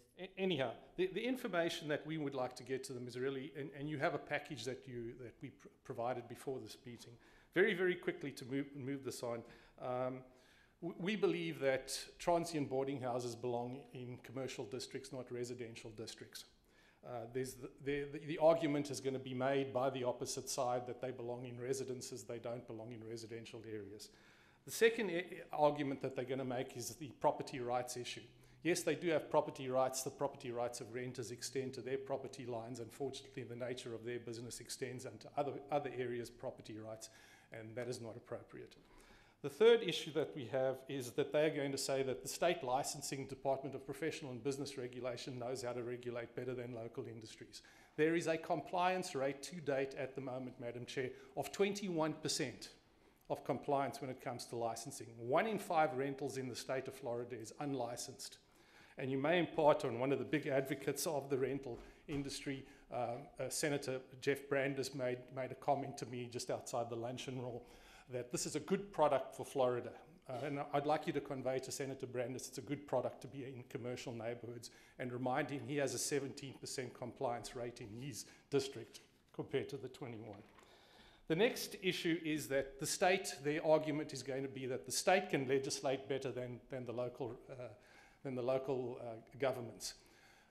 The industry is, our area consists of 4 inspectors up in Orlando that cover 5 districts, and they're 121 miles away. The notion is absolutely absurd. In addition, since 2017, those were the 5 major issues. In addition, I've just provided you with a package that there's always this argument about rentals being great for the economy. Ground zero in terms of transient boarding houses and rentals has been in Hawaii and in San Francisco. And lo and behold, none of the committees have ever heard before from an economist or an industrial psychologist on this issue, and so very little information is known. If you look at the second page of the handout that I've provided to you, the state of Hawaii has done a complete and comprehensive analysis by industrial psychologists, by economists, and they conclude the loss of long-term rentals to vacation rental units means higher housing costs for Hawaii's residents. Although Hawaii derives some benefits from vacation rentals through increased tourism spending and tax collection, the benefits are far outweighed by the costs. San Francisco, which like Honolulu, has struggled with high housing costs, the proliferation of vacation rentals, found that for every housing unit withdrawn from the market to be used as a VRU produces a negative economic impact, even if the unit generates host income, visitor spending, and hotel taxes. San Francisco estimates that the local economy loses $300,000 per vacation rental. The impact on vacation rentals in Hawaii is likely to be similar. This applies to Florida as well. The other thing is the negative social costs and criminal costs. If you would turn to the third page of the handout that I've just given you, gives you the appalling story of a Tampa lady by the name of Carla Stefanovic, who was raped and murdered in a Costa Rica Airbnb, and the family is currently suing Airbnb because the security guard was somehow employed with Airbnb. These are the costs. The other social cost, and this is not just in the state of Florida or in Costa Rica, this is worldwide, Madam Chair. In Melbourne, Australia, the host rental, Airbnb rental chef, got into an argument with his renter over the rental price, and he choked Holding to death in a chocolate cake. These are the associated crimes. So what is going to happen in Indian River County, for example? We have, contrary to the view, we still have a problem in Indian River County with rentals. And at this stage, Madam Chair, I'll conclude by stating that it's customary to always pay homage to you and thank you for something. But, I'm going to do that because for the last 26 years that I've lived over here in unincorporated Indian River County, I've been getting an envelope with an invoice for electrical usage that runs between $1,000 and $1,300 depending upon the time of year. I got one from a different envelope and it was $330.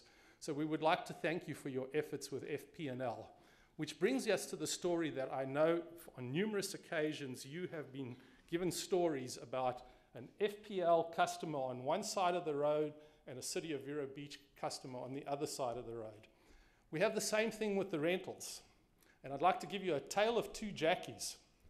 One Jackie is a housewife and she lives in Rio Mar, and she is in the City of Vero Beach, and she is protected by the 1981 grandfather clause that was not preempted by the state.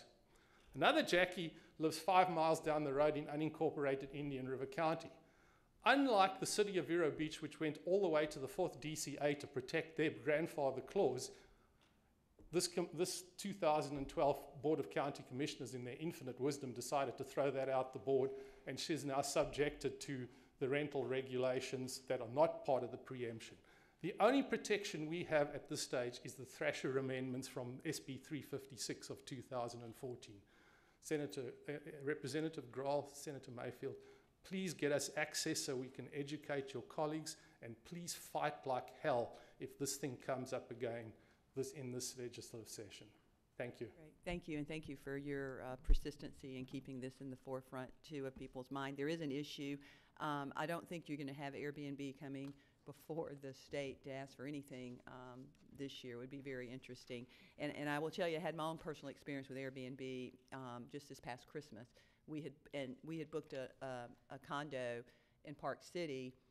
We had been getting notices, well, you know, can't wait to see you, welcome, your trip's coming up, even up to the week before we were supposed to leave. And then when my children got there, the room was not available. That it was this condo is not available, but we will try to put you in something else to accommodate you. And I went all the way up to Airbnb, and the comment was, well, we're only a platform. That's all we are. We are a platform. They don't oversee. They have no idea what these houses or what these units look like.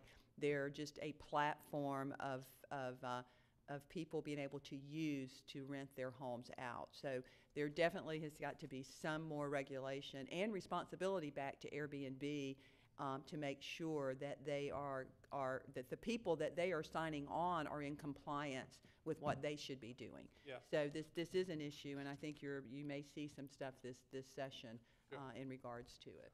Madam Chair, the parallel is with Facebook. Facebook, Airbnb provide the gas and the matches. And when the residents light the fire, they say, well, we weren't involved in it at all. And I would say this is one of those issues that we see up there frequently tried to be added on to other bills, unsuspecting, maybe interfere with someone's homeowner's rights and start to interfere with our right to contract.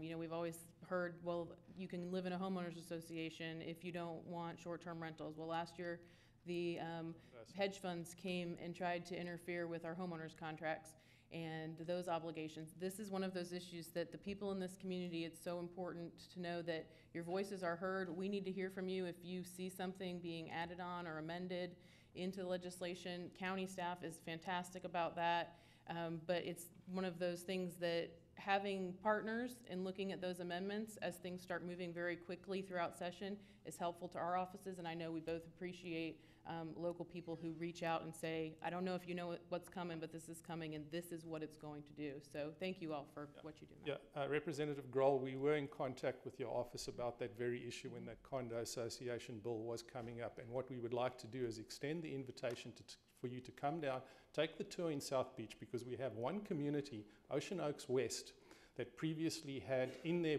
homeowners association regulations that business or commercial activity is not permitted in this association.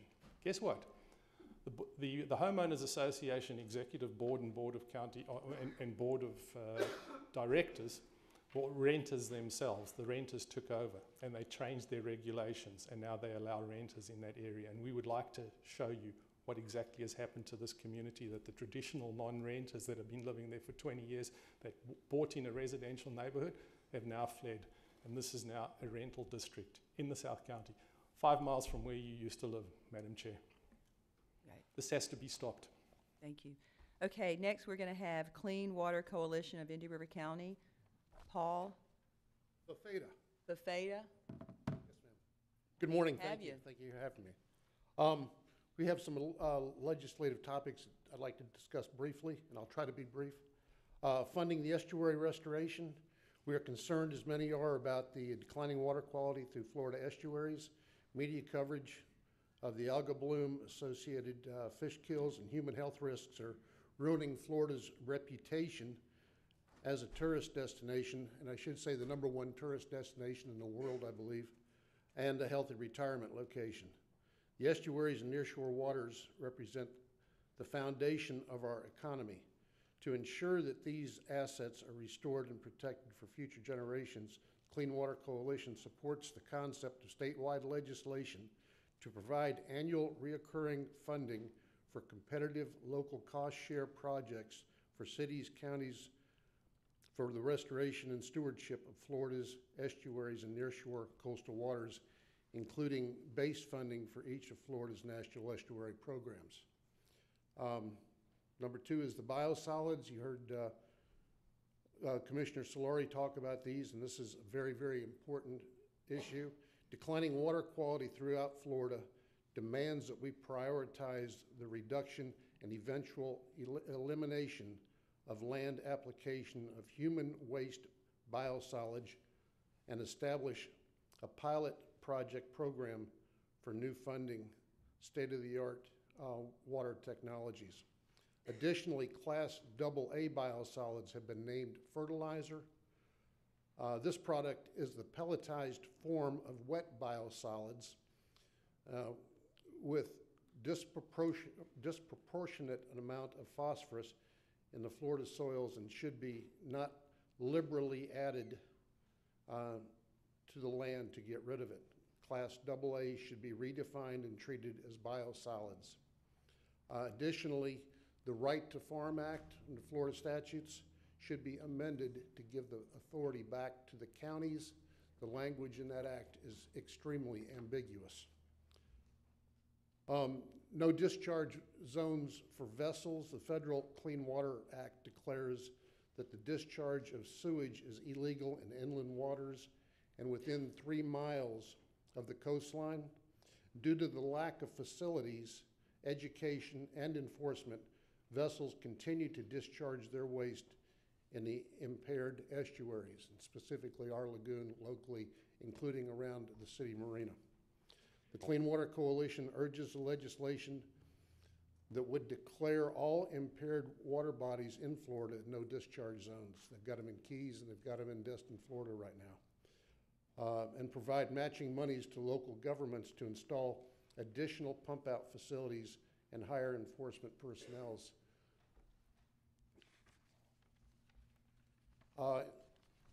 We also asked the inspection programs for on-site sewage treatment systems, currently Senate Bill 214 and House Bill 85, which we support.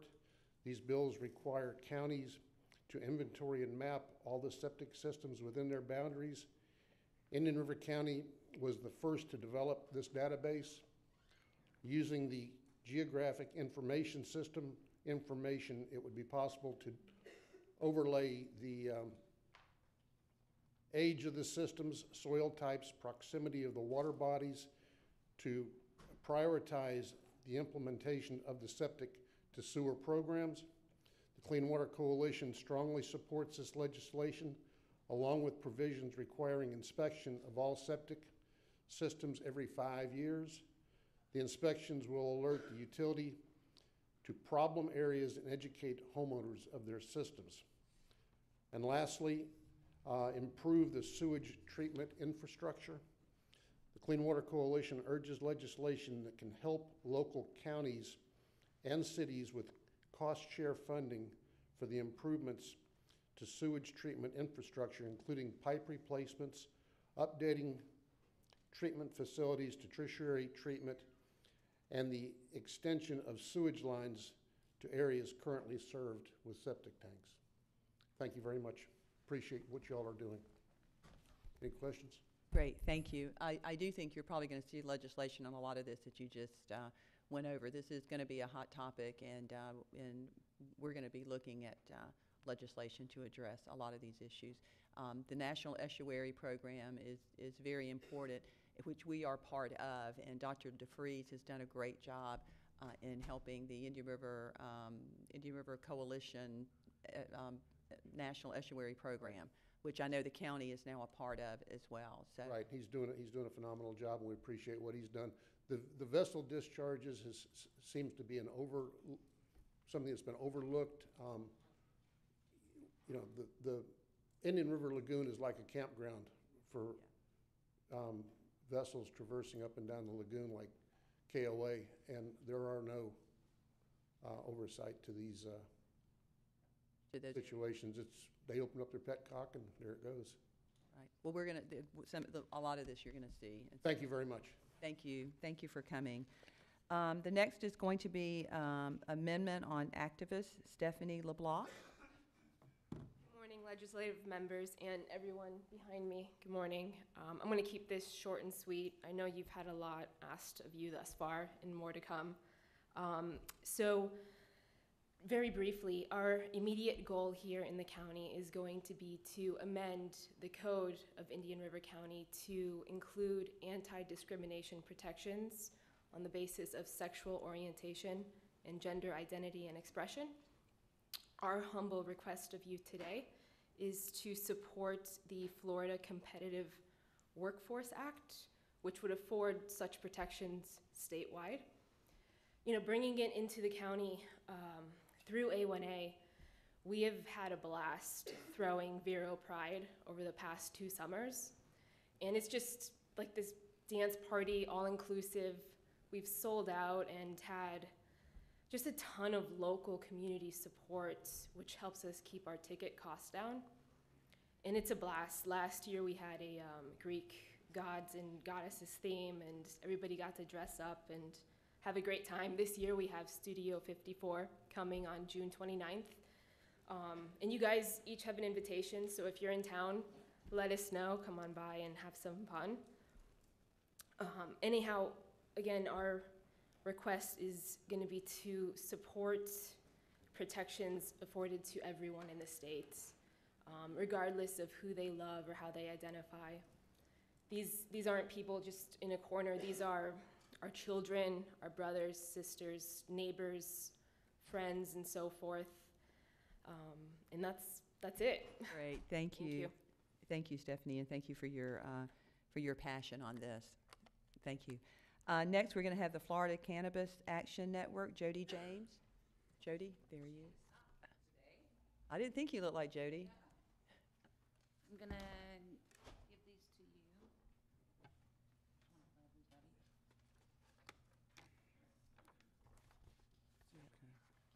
Oh, we got these last night.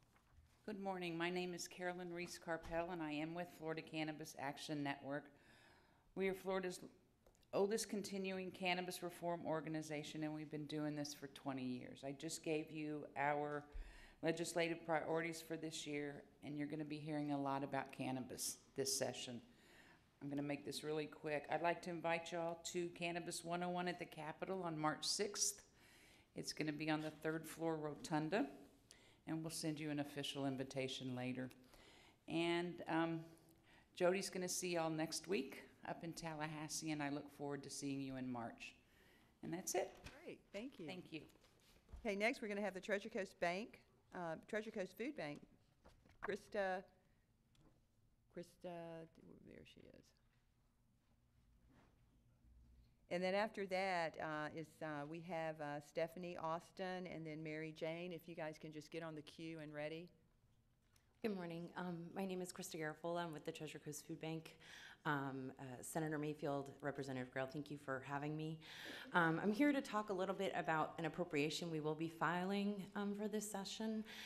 It relates to a project that we've been working on for the last 2 years. We've invested about $2.4 million into our food production plant that we opened up in Fort Pierce. And it's a state-of-the-art facility. It's the only one of its kind in the state of Florida, and it allows us to take excess produce, fruits and vegetables from local farmers and process them, prepare them, cryovac them, and flash freeze them so that we can utilize them for different contracted programs that we work with, as well as providing them to our emergency soup kitchens and food pantries. So this has been a project that's been going on for the last couple of years, and our appropriation this year will be related to expanding our efforts with that program in terms of the job training that we now offer that goes on at the plant. We will be requesting some funds for a multi-purpose facility that will allow us to expand the current job training that we're doing right now and offer it to more and more people in the community. The program is actually called Green Apron, and it's a workforce development program specializing in food production and hospitality training. It's a 12-week course. It's taught by an executive chef who has a background in teaching food production, and it's designed specifically to fill the needs in this area for local restaurants, hotels, different public school dining halls, all different places where you would need somebody that would have a food background. And it covers a lot of different things: food safety, sanitation, culinary math, working in a team, scientific principles, knife skills, preparing stocks, all sorts of basic things. And it's And it also teaches them soft skills like how to write a resume and how to go on an interview and, working together as a team and that kind of thing. And, so we're working with a lot of different people to bring this about, and we will be bringing forth an appropriation to help fund part of the build for the multipurpose facility. It'll have an expanded training program. It'll have community meeting space, and it'll also have the ability for different food entrepreneurs to rent space in it in order to be able to build their businesses, potentially after going through our training program. And working with St. Lucie County as well on some of the initiatives that they have around their incubator kitchens. So we're just hoping to gather your support when this comes up during the legislative session. It'll be something where we can start training people to have new different jobs and have more opportunities in terms of becoming self-sufficient by going through this training program and being able to be eligible for different types of work in the future. We really think it will be an economic boost for the community as well, in terms of being able to, continue and increase purchasing the fruits and vegetables from our local farmers, which we are doing right now through the food production plants. So we are in the process of finalizing our appropriation form, and we will be getting it to, I believe, Representative Hogan Johnson, our newly elected representative for our district, where the actual facility would be. And I know that we've been talking to Margaret about getting her something on the Senate side too. So I know Ed and Margaret have visited the production plant. I would also like to extend the invitation to you. I know you're getting into a busy season, but anytime you'd like to come by and see it, hopefully they've told you about the tour and what we've done over there. And we're still in the process of building it up and increasing what we can do over there to support local farmers through purchasing, but also do job training and be a job force of our own in order to create jobs and boost the economy. So thank you very much, and any questions that you have, please feel free. Thank you very much for coming. Thank you. And I just have some packets I'll leave with you. Oh, okay. Next, we have Stephanie Austin. Good morning. Good morning. This county is currently issuing permits for the 5th generation wireless network, better known as 5G. It is sold to the public as allowing internet speeds at 100 times faster than traditional internet service. What's not to like? 5G millimeter wave technology was streamlined and automatically approved by both the Florida legislature and the FCC. Nationwide, millions of small cells will be deployed in the public right-of-way, in close proximity to homes, schools, and the workplace. Some estimates are for cell placement every 10 to 12 homes. Other estimates are at 5 to 8 homes. No one knows for sure at this point. Transmitters may be attached to light poles, building sides, or even condo or hospital rooftops. Until now, millimeter wave technology has only been used by the military for surveillance and crowd control, or for use in some, but not all, police radar and airport scanners. There is no other similar widely used signaling characteristic in public use today. The welcoming public would assume that if the FCC approved 5G, this technology is biologically safe for use in close proximity to humans. This is not the case. There are no long-term health studies proving the safety of high-frequency millimeter wave technology for continual use in the general population. The FCC has been described as a captured agency with a revolving door of former big wireless industry executives and lobbyists. FCC Chairman Ajit Pai is a former Verizon executive. This agency employs no qualified medical personnel, and their current lax guidelines for non-thermal radiation are outdated by 20 years. Negligence is evidenced by the following facts, and I'll try to speed this up. FCC safety guidelines were issued under controversy in 1996 and are based on science evaluated as of 1986. The World Health Organization declared radio frequency radiation to be a Class 2B possible carcinogen in 2011. There is now enough peer-reviewed, non-industry study to elevate this classification. The science is in, and the science is being ignored. The FDA commissioned a $30 million U.S. National Toxicology Program study. Rats were exposed with 3G and 2G non-thermal radiation, a now obsolete technology. The study was spun by media and big wireless in many directions, but the bottom line, peer review cited clear evidence for a casual link between cancer and exposure to wireless radiation. At every turn, the FCC has denied, delayed, and ignored basic protections of the public welfare. This is nothing short of gross negligence. I can think of no other public health risk that will affect more Florida citizens. Of particular concern are the long-term cumulative effects on developing children from their exposures to multiple layers of wireless radiation in the everyday environment. Children have a much higher absorption rate than adults. Symptoms may be headache, sleep disorder, altered brain development, and 60 Minutes just did a story on that, reproductive damage, eye damage, memory impairment, and even cancer. The American Academy of Pediatrics sounded the alarm in 2012. It's a fact. The race to 5G deployment is unregulated in Florida. Verizon, AT&T, Comcast, and others are assured free reign in our communities. The Florida Public Service Commission appears to be referring people to the Office of Agriculture and Consumer Services. In reality, there is no single non-industry related agency for citizens to call for information specifically on 5G. That's when the microcell appears in front of your home. Most importantly, deployment continues without proof of long-term safety for the most vulnerable among us, the unborn, developing children, the elderly, and the infirm. The FCC is all too quick to unleash untested high-frequency millimeter wave radiation in our neighborhoods. And I have given about approximately 80 studies to the Florida Health Department, and that was back in 2012 during the Smart Meter Workshop, and nothing has been done. It's just starting to become news, mainstream news, but U.S. Senator Richard Blumenthal has recently requested proof of safety from the Federal Communication Commission. And I also have a document from co-Nobel laureate Dr. Deborah Davis, who has been speaking worldwide on this. There are close to 240 doctors that have appealed to the United Nations and the World Health Organization. So we hope that someday the right thing will be done. But we need you to bring this before the Florida Health Department. Thank you.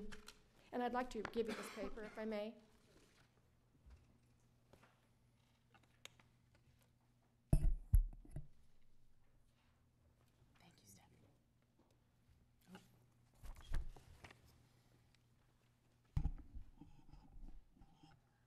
Thank you, Stephanie. Next, we have Mary Jane, Dr. Mary Jane Ingri. Did it make you cough? Did you see the dead fish along the shoreline? Most of us have heard of red tide and blue algae. On the other hand, radio frequency radiation is invisible and is emitted by cell phones and other wireless devices. With the new 5G technology, downloads will be faster, but over time it'll cause cancer and damage your DNA and can kill you.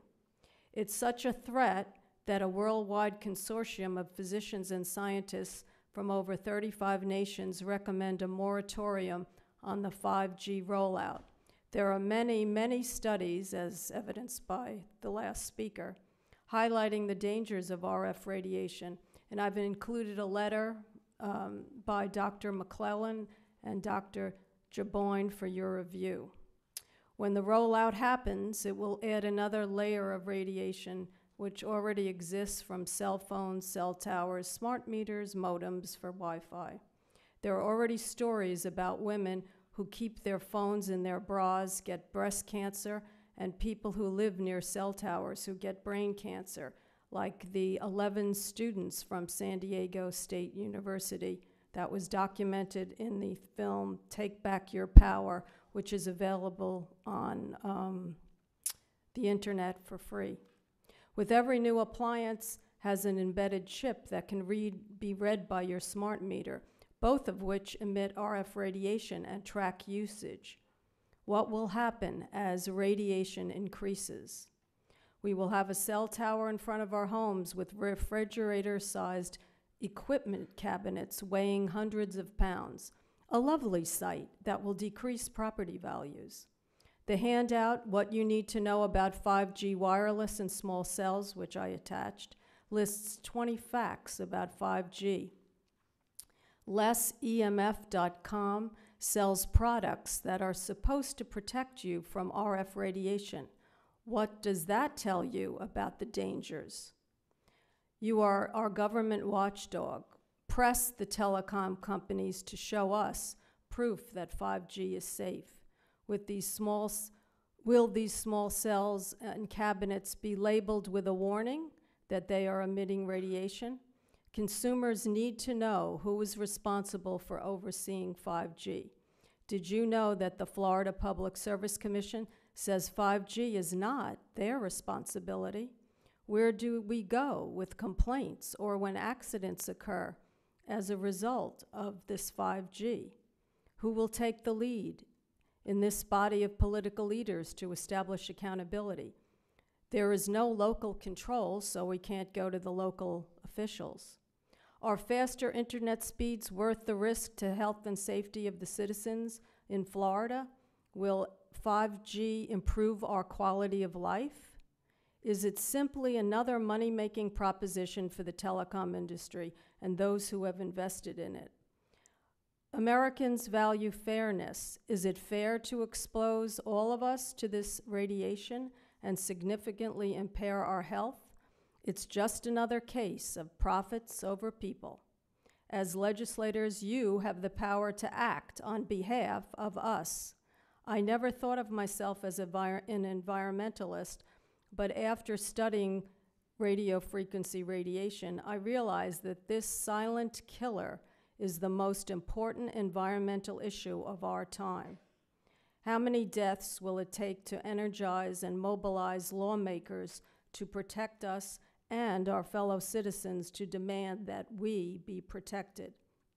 And I'd also offer that there's a new film that came out called Generation Zapped that's talking about the dangers of exposing, adults, but more importantly, a lot of the kids who are, we as older people didn't grow up with all this radiation, but the kids today have. And what does that mean for their future health? Thank you.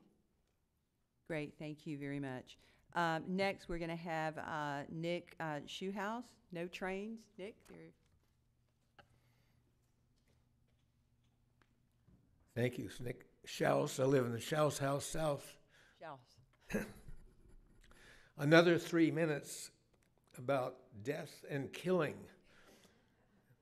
But rather than potential killing, you already know that there have been 11 killings by the railroad, and you have addressed this. And I congratulate you on the great success of the OPAGA report, which you all worked hard to get out. I guess the biggest thing now is to transform some of those recommendations into legislation and rules of speed. Speed, I hope, that will regulate traffic, the passenger and freight trains. I don't think they're talking about rules. Everybody's talking about me read more rules, but I don't think there's any rules about LNG being transported on Florida rail. LNG they're allowed to export it to the Caribbean. There's going to be more traffic. And a train with LNG is a really tempting target for a terrorist. Easy.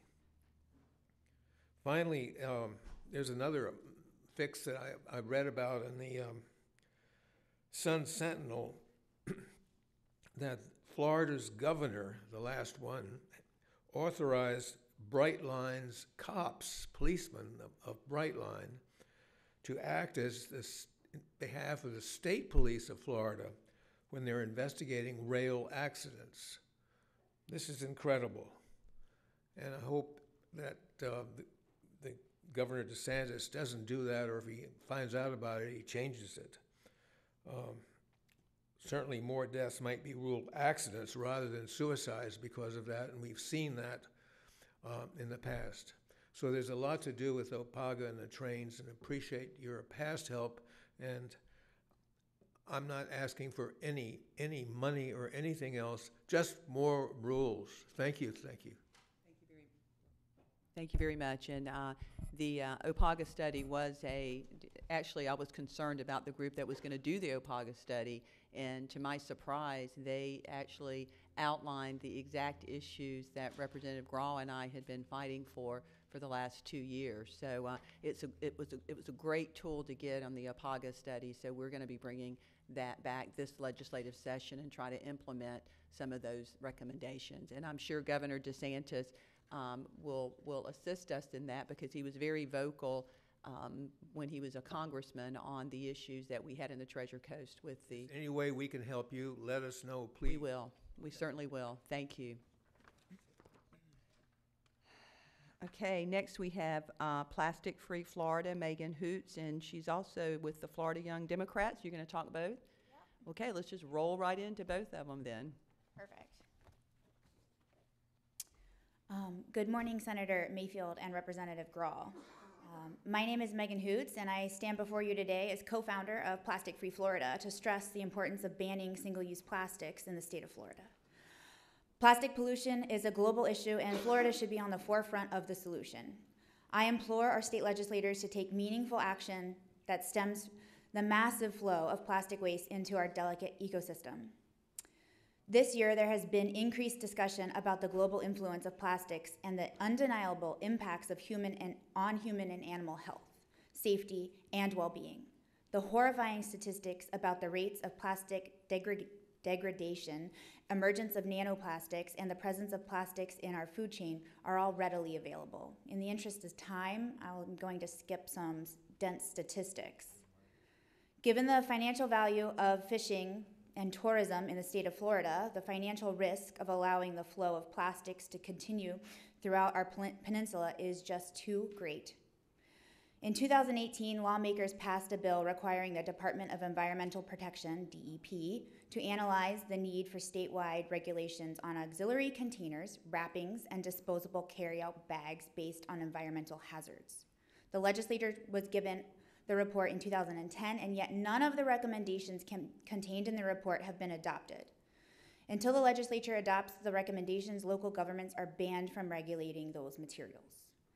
Then 2 bills were introduced in 2016-2017 in the Florida State House and Senate, SB 162 and HB 93. That would let coastal communities of less than 100,000 people temporarily ban plastic bags during a 2-year pilot program. However, both bills died in committee. Ultimately, the Florida Retail Federation and the Florida Petroleum Marketers and Convenience Store Association have been a forceful voice of opposition and successfully lobbied against the 2 bills. Florida has too much at stake to ignore this environmental hazard any longer. We must follow the leads of California, Hawaii, and DC, who have all effectively banned single-use plastic bags. Florida must join the ranks and implement legislation to significantly reduce single-use plastics. I implore you to go to Tallahassee and work to ban single-use plastics in our great state. We must implement measures to safeguard our state's future as an ecological gem and lead the way and fight for the environment. Thank you. Thank you. And you're going to go into the Florida Young Democrats? I am, and I can email Margaret those statistics of tourism and some money moving into the state based on fishing and tourism. Okay. Marjorie Stoneman Douglas High School, Parkland, Florida, February 2018. 17 deaths. Route 91 Harvest Festival, Las Vegas, Nevada, October 2017. 58 deaths. Pulse Nightclub, Orlando, Florida, June 2016. 49 deaths. Sandy Hook Elementary School, Newtown, Connecticut, December 2012, 28 deaths. I'm here as the chair of the Florida Young Democrats of Indian River to discuss the responsibility of our legislators have to support laws that aim to reduce the epidemic of gun violence in Florida. On January 7th of this year, State Representative Mike Hill introduced a bill, HB 175, to Florida House seeking to repeal gun control measures that were passed in response to the shooting at Marjorie Stoneman Douglas High School in February of 2018. HB 175 aims to repeal the following measures: remove the mandatory waiting period to purchase firearms other than handguns and the provision which raised the age to purchase rifles from 18 to 21. Repeal provisions that allow law enforcement to seize firearms from people who pose a danger to themselves or others. Remove the ban on bump fire stocks. The Democrats of Indian River believe the right of people to bear arms under the Second Amendment is unquestioned. However, it is subject to reasonable regulation through appropriate legislation to protect public safety. The four tragedies mentioned represent gun violence that could have been stopped or lessened if actions are taken by state and federal legislators. Our stance stays unchanged that Florida should ban sale of military-style assault weapons, armor-piercing ammunition, and high-capacity magazines or clips. Ban the sale of products intended to allow the conversion of guns to fully automatic functionalities such as bump stocks. Require all firearm buyers to be properly trained and pass stringent background checks regardless of how, where, and from the weapon was purchased. Remove existing restrictions of the Bureau of Alcohol and Tobacco and Firearms from using electronic means for record keeping and relaying firearms and fully fund such functions. Keep in mind the need to balance patient rights and public safety by saving healthcare professionals from liability if they choose to report the identity of a patient who presents themselves as a danger to themselves or others. These are all reasonable requests. We stand united today asking you to return to Tallahassee ready to work towards safer gun control measures by fighting against HB 175 and keep public safety a priority. Thank you. And I have a copy of the Democrats of Indian River resolution for you. Okay, thank you.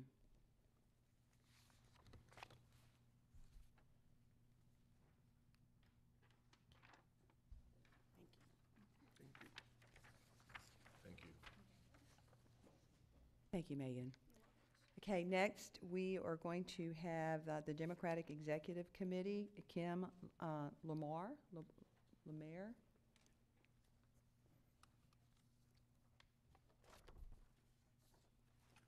Good morning, Senator and Representative. Thank you for holding this legislative session.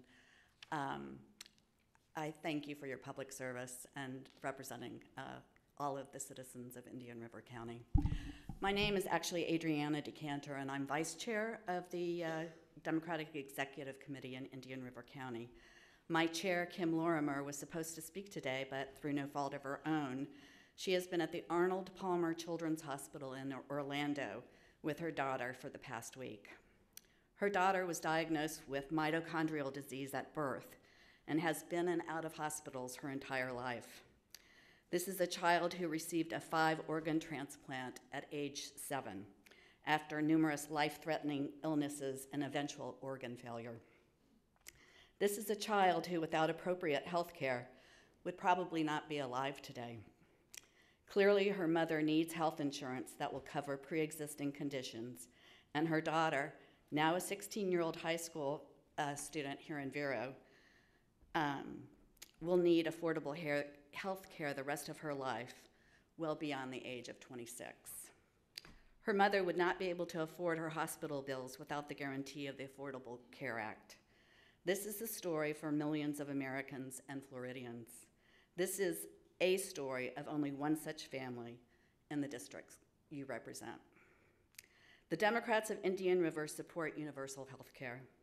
We believe in expanding Medicaid in Florida. We believe in women's reproductive rights. We urge you to support health care for all. I'm going to read to you the Florida Democratic Party resolution supporting health care as a human right.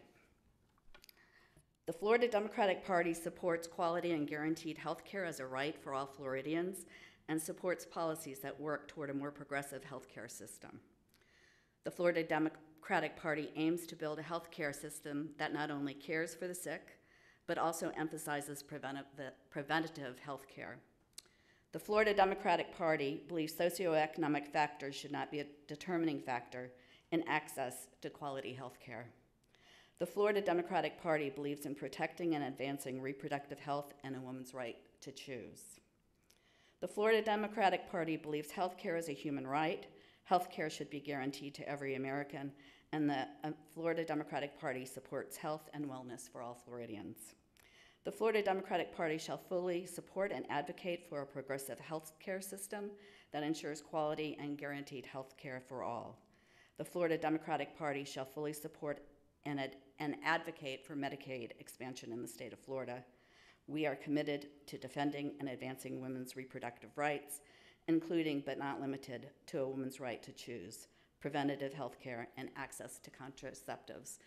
We urge you to consider the lives of all Floridians and those of us in Indian River County in supporting quality health care for all. Thank you. Great, thank you.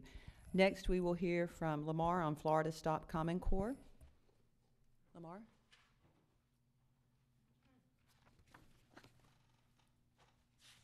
Good morning.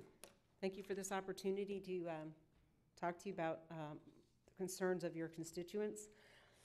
I combined several topics, so I'm responsible for the content, not Florida Stop Common Core. But I do want to point out that we've been told since 2009 that Common Core is gone, which is not true. I've reviewed textbooks. In fact, I've joined a textbook review committee, and Common Core is all over the materials. So we still have Common Core.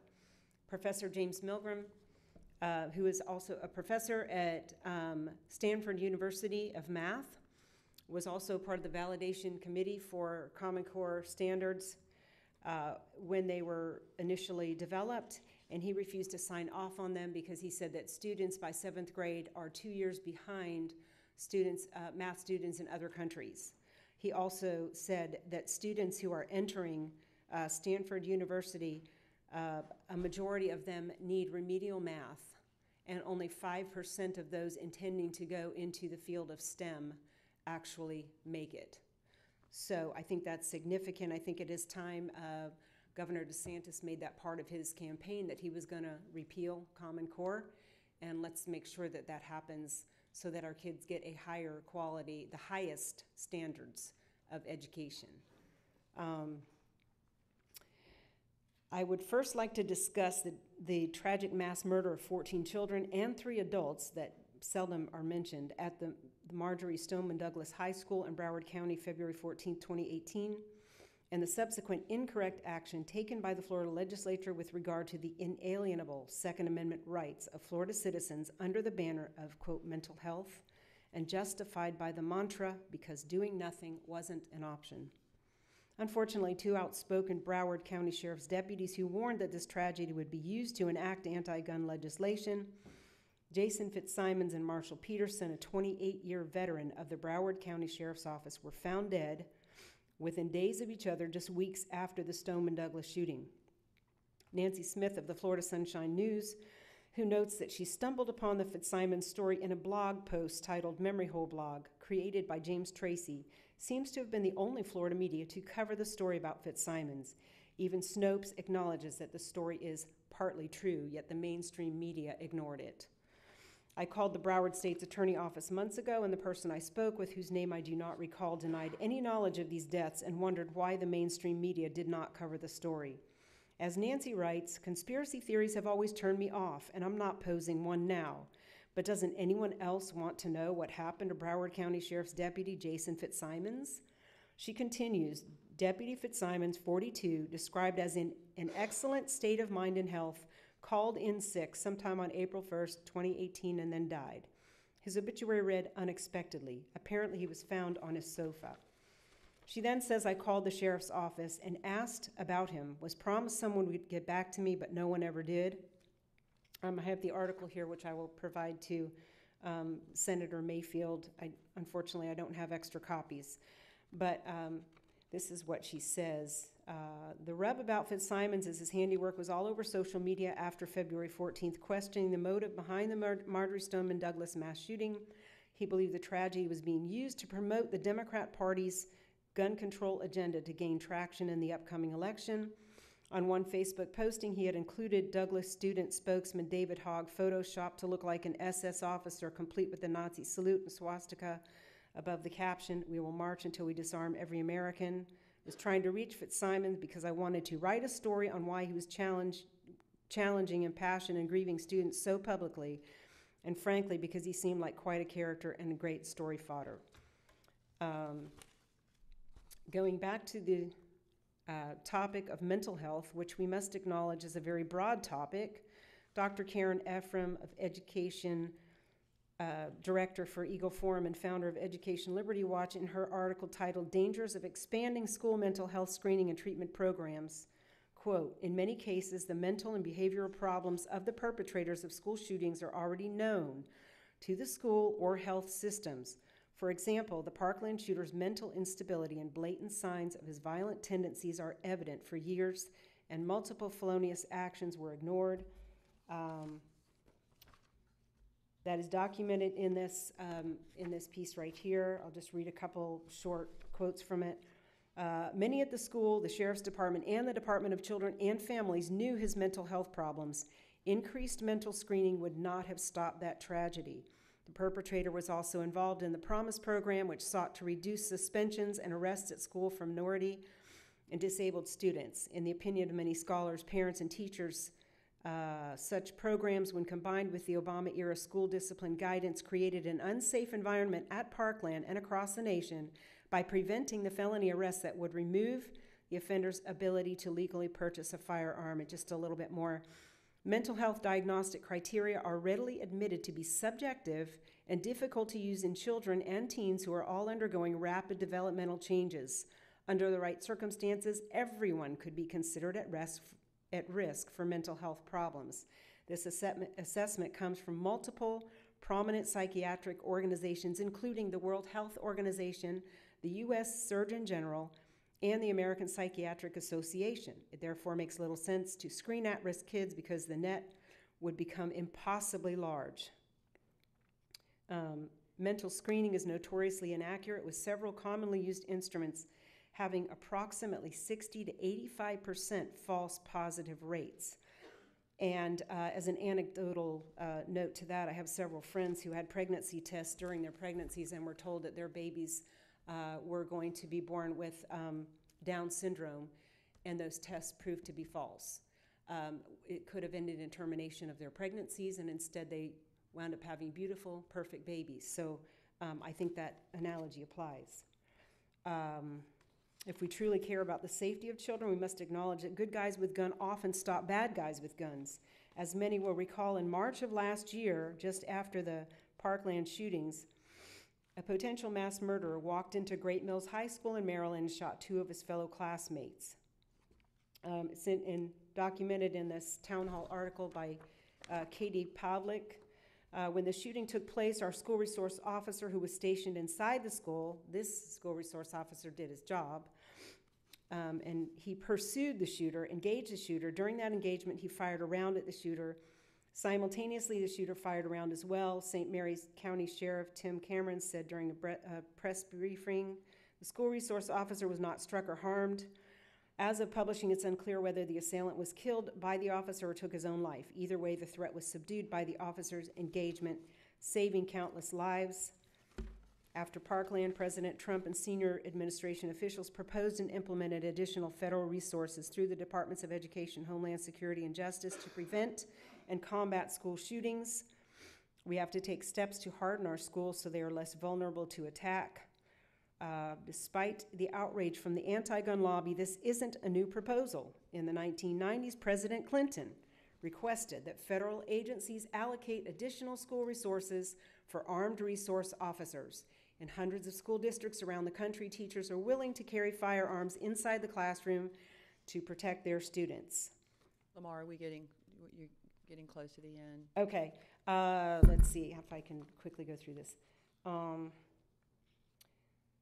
Illegal immigrants are able to get into schools, and sometimes they pose as a specific age when they're much older and they shouldn't be there. You might recall the incident in Maryland where a young girl was raped in the bathroom by students who were much older than they purported to be. An illegal alien used a stolen Social Security number. He was arrested for allegedly assaulting an 11-year-old girl right here in Vero Beach at the Jungle Club. He used a stolen identity. It's time to enforce our immigration laws. We don't need sanctuary cities. We're putting citizens at risk. We're putting school children at risk because a lot of these illegals are using stolen identities. This is an article by Breitbart. So Vero Beach made the news, national news with Breitbart for that. I commend Governor DeSantis for removing Scott Israel from office. And I thank former Governor Scott for suspending Brenda Snipes, but too late for the rightful winner of the 2018 Agriculture Commissioner's race, who was ahead by 40,000 votes on election night.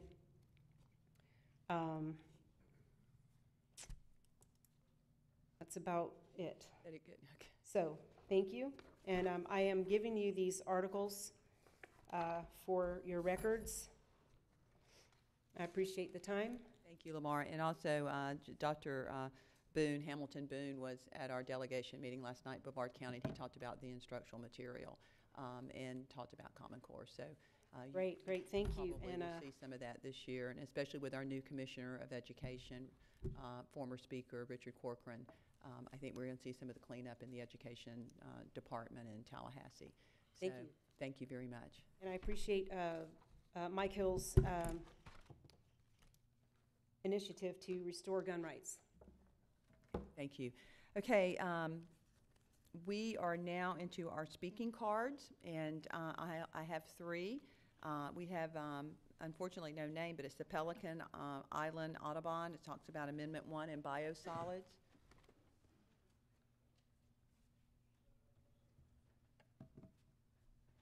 Thank you. Appreciate you letting me speak. I'm Richard Baker, President of the Pelican Island Audubon Society, and I was just going to mention that you are, talk a little bit about Amendment 1. You know, for 10 years, you really haven't funded it properly, and the last 20 years, you've been giving, before that, you gave about $300 million a year, and we bought a lot of conservation areas. In Indian River County, we passed a bond issue in 1992 for $26 million. In 2004, we passed another bond issue for $50 million. That got us $76 million, and we were able to match some of that 300 that the state had to buy about 35 parcels totaling about almost 10,000 acres. 2 ranches we got the development rights on, but you moved it ahead for $1 million this year. Most of it's going to go to the Everglades, but you need to think about Indian River County a little bit too. Some of that money, I would like to see, if you can, boost it up to $300 million a year again. You know, we're losing our trees. We're losing lots of our conservation areas here in Indian River County. The citrus industry, you see, is going downhill. We're losing thousands and thousands of trees there. I'm glad now that the governor is making some changes in the South Florida Water Management District. South Florida Water Management District. Yes, and maybe I would like to see a few environmentalists up in the St. John's District too. We haven't really had a strong environmentalist on that board for some time. And I'd like to even support the biosolids that our chairman of the board of the county commission made to you earlier. It's Blue Cypress particularly is the headwaters for the St. John's River, and all that pollution is going down, all the way up down to Jacksonville. So we got to do something about these biosolids, and so if you can promote having some of these new companies coming in and handling our human poop, that would be good.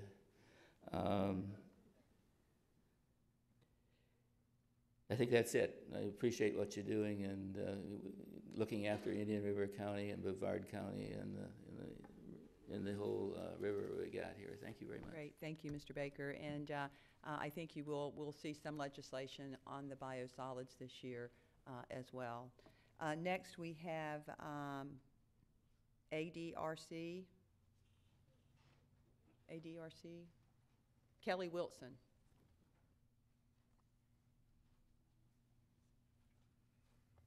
Good morning. It's the Aging and Disability Resource Center, also known as the Area Agency on Aging. I know Representative Grawl is familiar. I'm the stand-in for Jaime Fitzgerald, the CEO for Region 9. Although he didn't make it onto the schedule, he had planned on being here, but he's on his way to Tallahassee with the changes in the leadership and administration there. A lot going on. So I will be brief. I do have just a real quick intro before I just hit on the legislative priorities and appropriation asks. Often as folks reach Medicare age and beyond, they're surprised to learn that many times the supportive in-home types of services that they need are not covered. Usually this is in the midst of a significant healthcare crisis or an event or a caregiving crisis.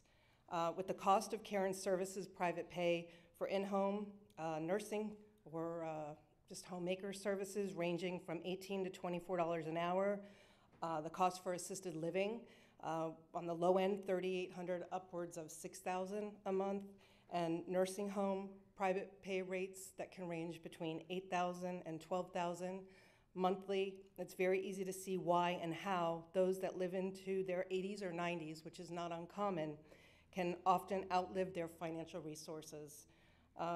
This is only one snapshot of the hundreds or thousands of scenarios that can lead to an individual, a family member, a caregiver, or even a local agency like APS to reach out to the ADRCs for help. They receive thousands of calls. There's all kinds of statistics, but I won't go into all of that. You've heard a lot of that.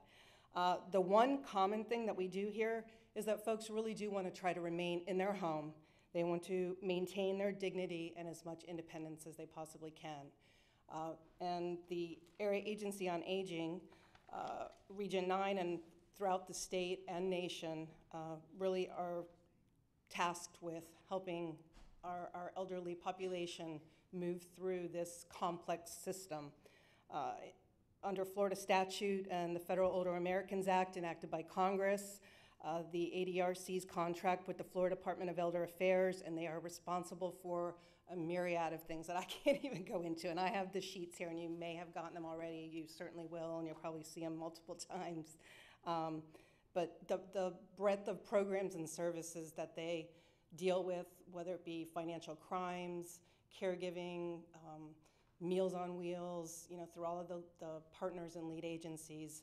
I've worked in the industry for a very long time, and I'm not a staffer there, I'm a volunteer. I've been on the advisory council for nearly 10 years, and I've been their legislative advocacy chair for perhaps 8.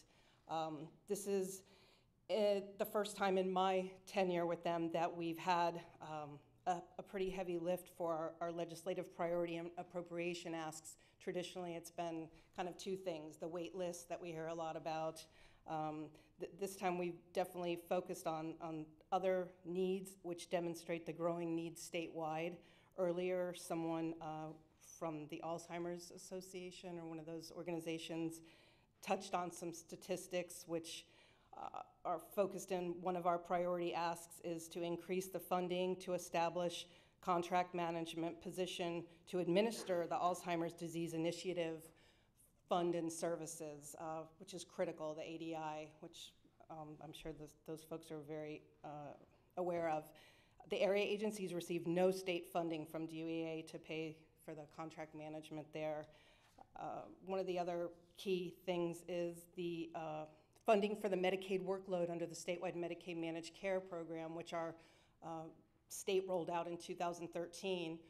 And because of the stigma that's associated with the word Medicaid, it's really, really difficult to articulate to folks to understand what that long-term care sector of Medicaid means and who those folks are that we serve. The ADRCs have helped over 70,000 frail seniors and adults with disability to enroll in Medicaid, which is a complex process, and more than 20,000 program applicants will be released from the waiting list this coming year. It's really critical that we provide this funding so people don't fall off and it'll just backlog the whole system. As well, we are asking for some funds to establish an adult protective services budget reserve set aside within the community care for the elderly program to pay for the cost of emergency services provided to APS service high-risk referrals. And I'm almost done. Just yesterday, I was at the AAA, and we had an executive committee meeting, and one of the senior staff who runs the helpline was kind of brainstorming with us, trying to figure out how to fill a need. She had gotten a call regarding, and this is not an elderly person, a 37-year-old paraplegic gentleman who was receiving services through the statewide Medicaid managed care program. And because January 1st of this year, some changes were made by ACA to the language that if the annual renewal is not done in a timely fashion, there used to be 60 days of a cushion to keep services in place. They're pulling out, like immediately. So we were sitting there saying this person is falling outside of the realm of the 60 and over population, and it's not developmentally disability related. So how do we find services? So these are the kind of things that are happening, you know, on a regular basis. So we appreciate your support and awareness of all the programs and services and how critical this funding is. Thank you. Great, thank you. Next is the Indian River County Education Association. Frank?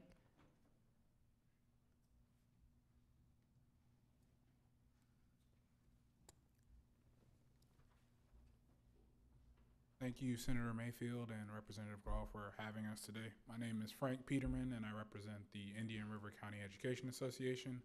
That is the local teachers union. We represent more than 1,100 instructional employees here in Indian River County. We have 3 or 4 simple legislative requests today. I've already shared those with Ms. Grahl, and I plan on emailing your staff, Ms. Mayfield, after this meeting with our request.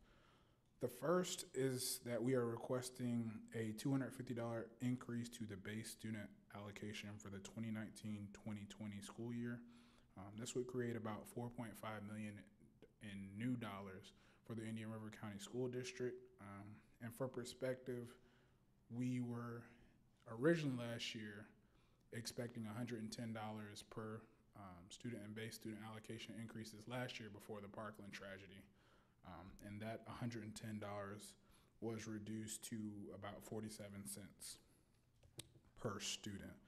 So we really are seeking this to kind of make up for what we didn't get last year and kind of get back on par with where we need to be.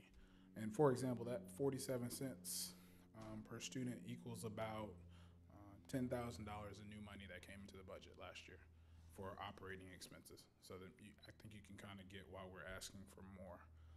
Our second request is that we do away with the best and brightest and reallocate those dollars into the general education funding budget. We do not think the program has worked. It was made to recruit and retain teachers, yet if you look, since 2014, we've had 1,000 more teacher vacancies every year.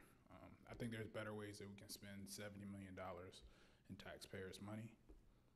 And I know, based on one of the amendments that passed this election cycle, that it now takes you guys 2 bill slots to make any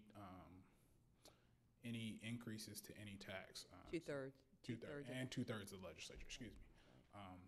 And so we would not ask that you increase taxes, but we would ask that we stop rolling back the required local effort millages.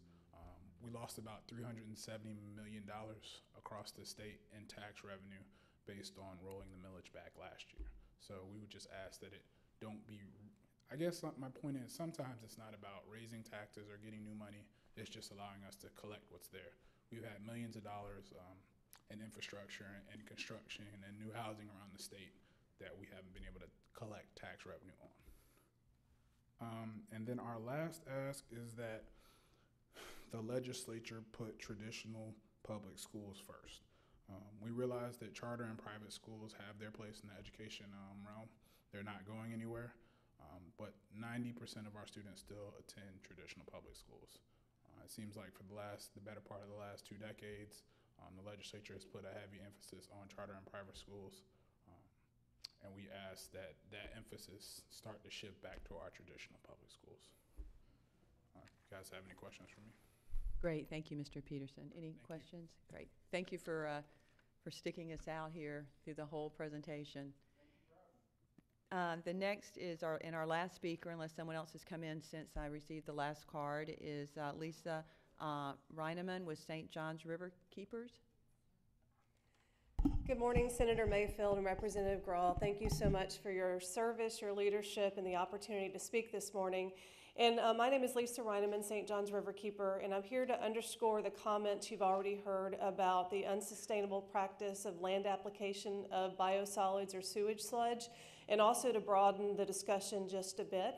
But first, I want to thank Commissioner Solari and the Indian River County Commission for taking swift action to protect the waters of Indian River County. Their leadership has had broader impacts downstream, and so we appreciate that. And then also ask you for your help. This issue is much bigger than just a water quality issue. It has human health impacts with the resulting toxic algal blooms, and that can lead to economic impacts, as we all saw with the 2016 algae bloom and fish kill here in Indian River County, and what's been going on the last year in South Florida. But it also undermines investment, public investment, and that's something that we need to all be mindful of. In 2009, special protections were put in place to protect South Florida waters.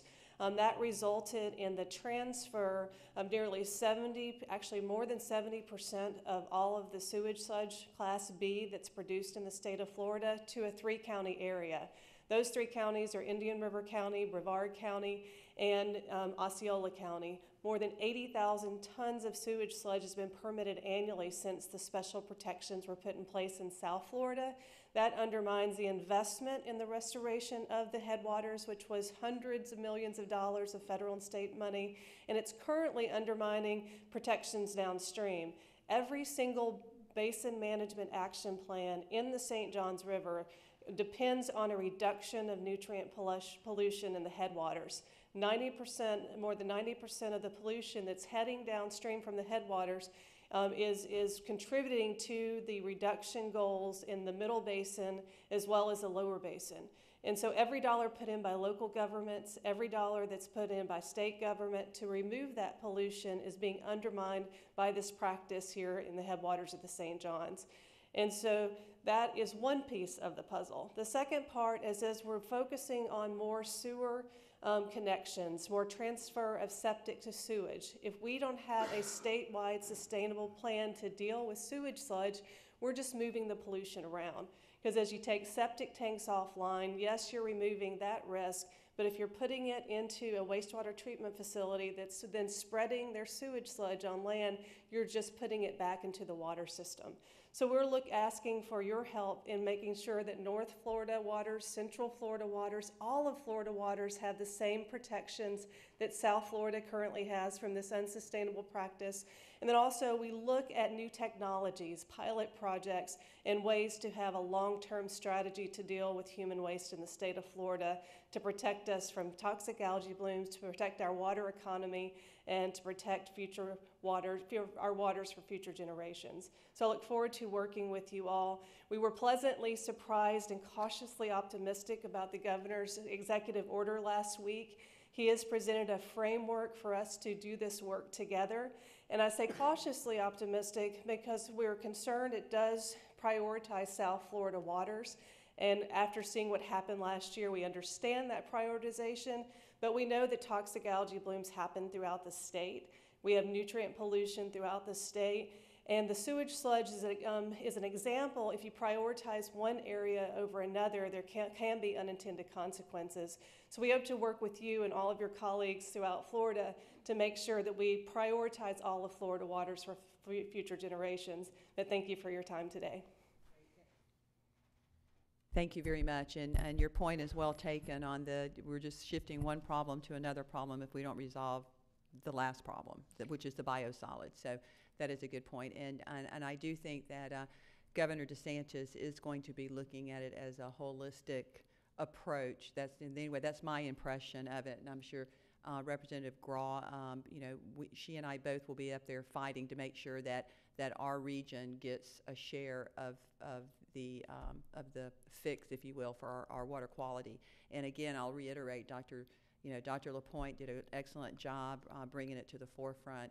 Again, we have so many issues in our state, and we have so many water quality issues. We do have to prioritize it, but we only have so much money to do it with. So, but we need to make sure we're putting that money to work where it needs to be, and try to avoid those unintended consequences at the same time.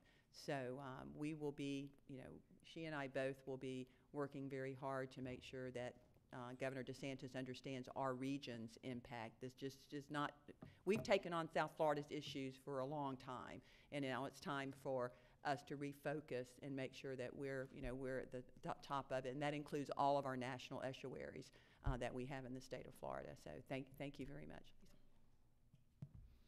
Okay, that is the end of all of our presentations, and I know there was a couple of commissioners that came in and said and left as well, and I wanted to make sure that we recognize that Commissioner O'Brien had been in here for the majority of the meeting after it started, and we thank him for doing that, as well as Commissioner Flesher stepped in as well to hear what the constituents had to say. So we do thank them for that.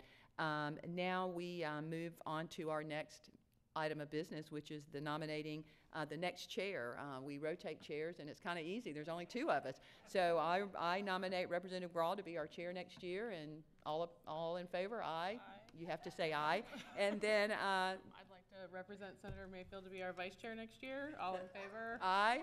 So anyway, we joke about this up here because we are, we are like a family, and we do work really well together, and we do want to make sure that our constituents are taken care of.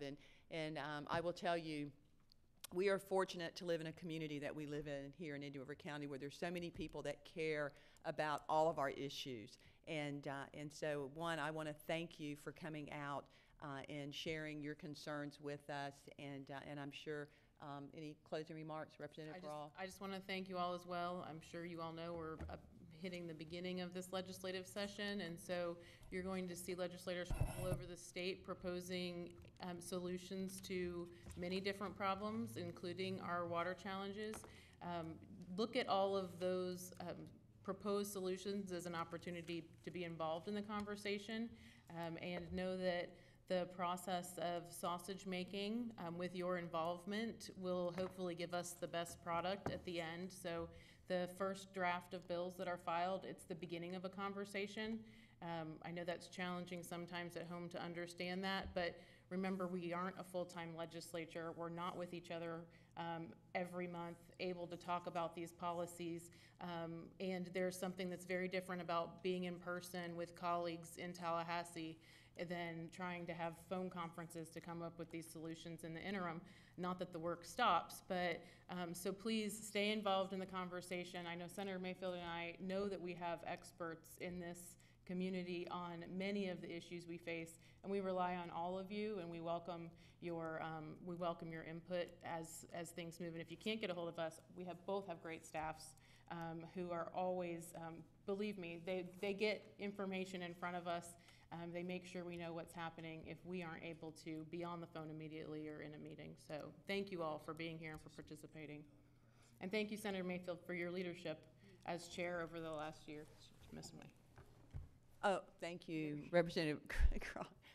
I can't multitask. I know. I'm sorry. I got Patrick talking in my ear and trying to listen to you. But Patrick was just sharing with me there was another gentleman that wanted to speak that we didn't get an appearance card on. So can you please make sure you fill one out so that we can? I did sign the book out front there. We'll get you an appearance card that we need. I'd like to introduce myself. My name is Bruce Vanneman. I am the co-founder and vice president of ICT Holdings and Avello International. We are a toll processing facility for the cannabis industry.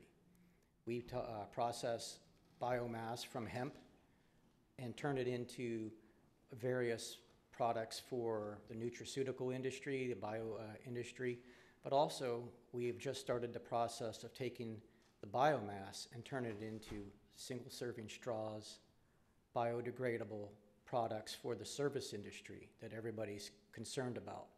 Also, soil remediation, which is a big thing here in Indian River County. This is going to be a big thing. I wanted to give you guys some good news that we are now in operation here in Indian River County. We took over what was formerly known as the Indian River Correctional Facility. It's now the IRC Eco-Sustainable Hub. There is a couple of different agriculture industries that are based out of there right now, and we are just now starting up. You will see me many times in this chamber talking to you guys about the programs that we're starting with in the University of Florida and the State Department of Agriculture to help out some of these common issues that we have. And my 18 plus years of experience in doing this in multiple states is going to be a godsend for here. I can see where you guys need some help, and I'm glad to lend assistance in any which way I can. Great, thank you. Just please make sure we get the appearance card. Adrian, you got it? Okay. Great, All right. great. Thank you very much. Have a good day. Thank you too. for your service. Thank you. And with that, members, we will adjourn.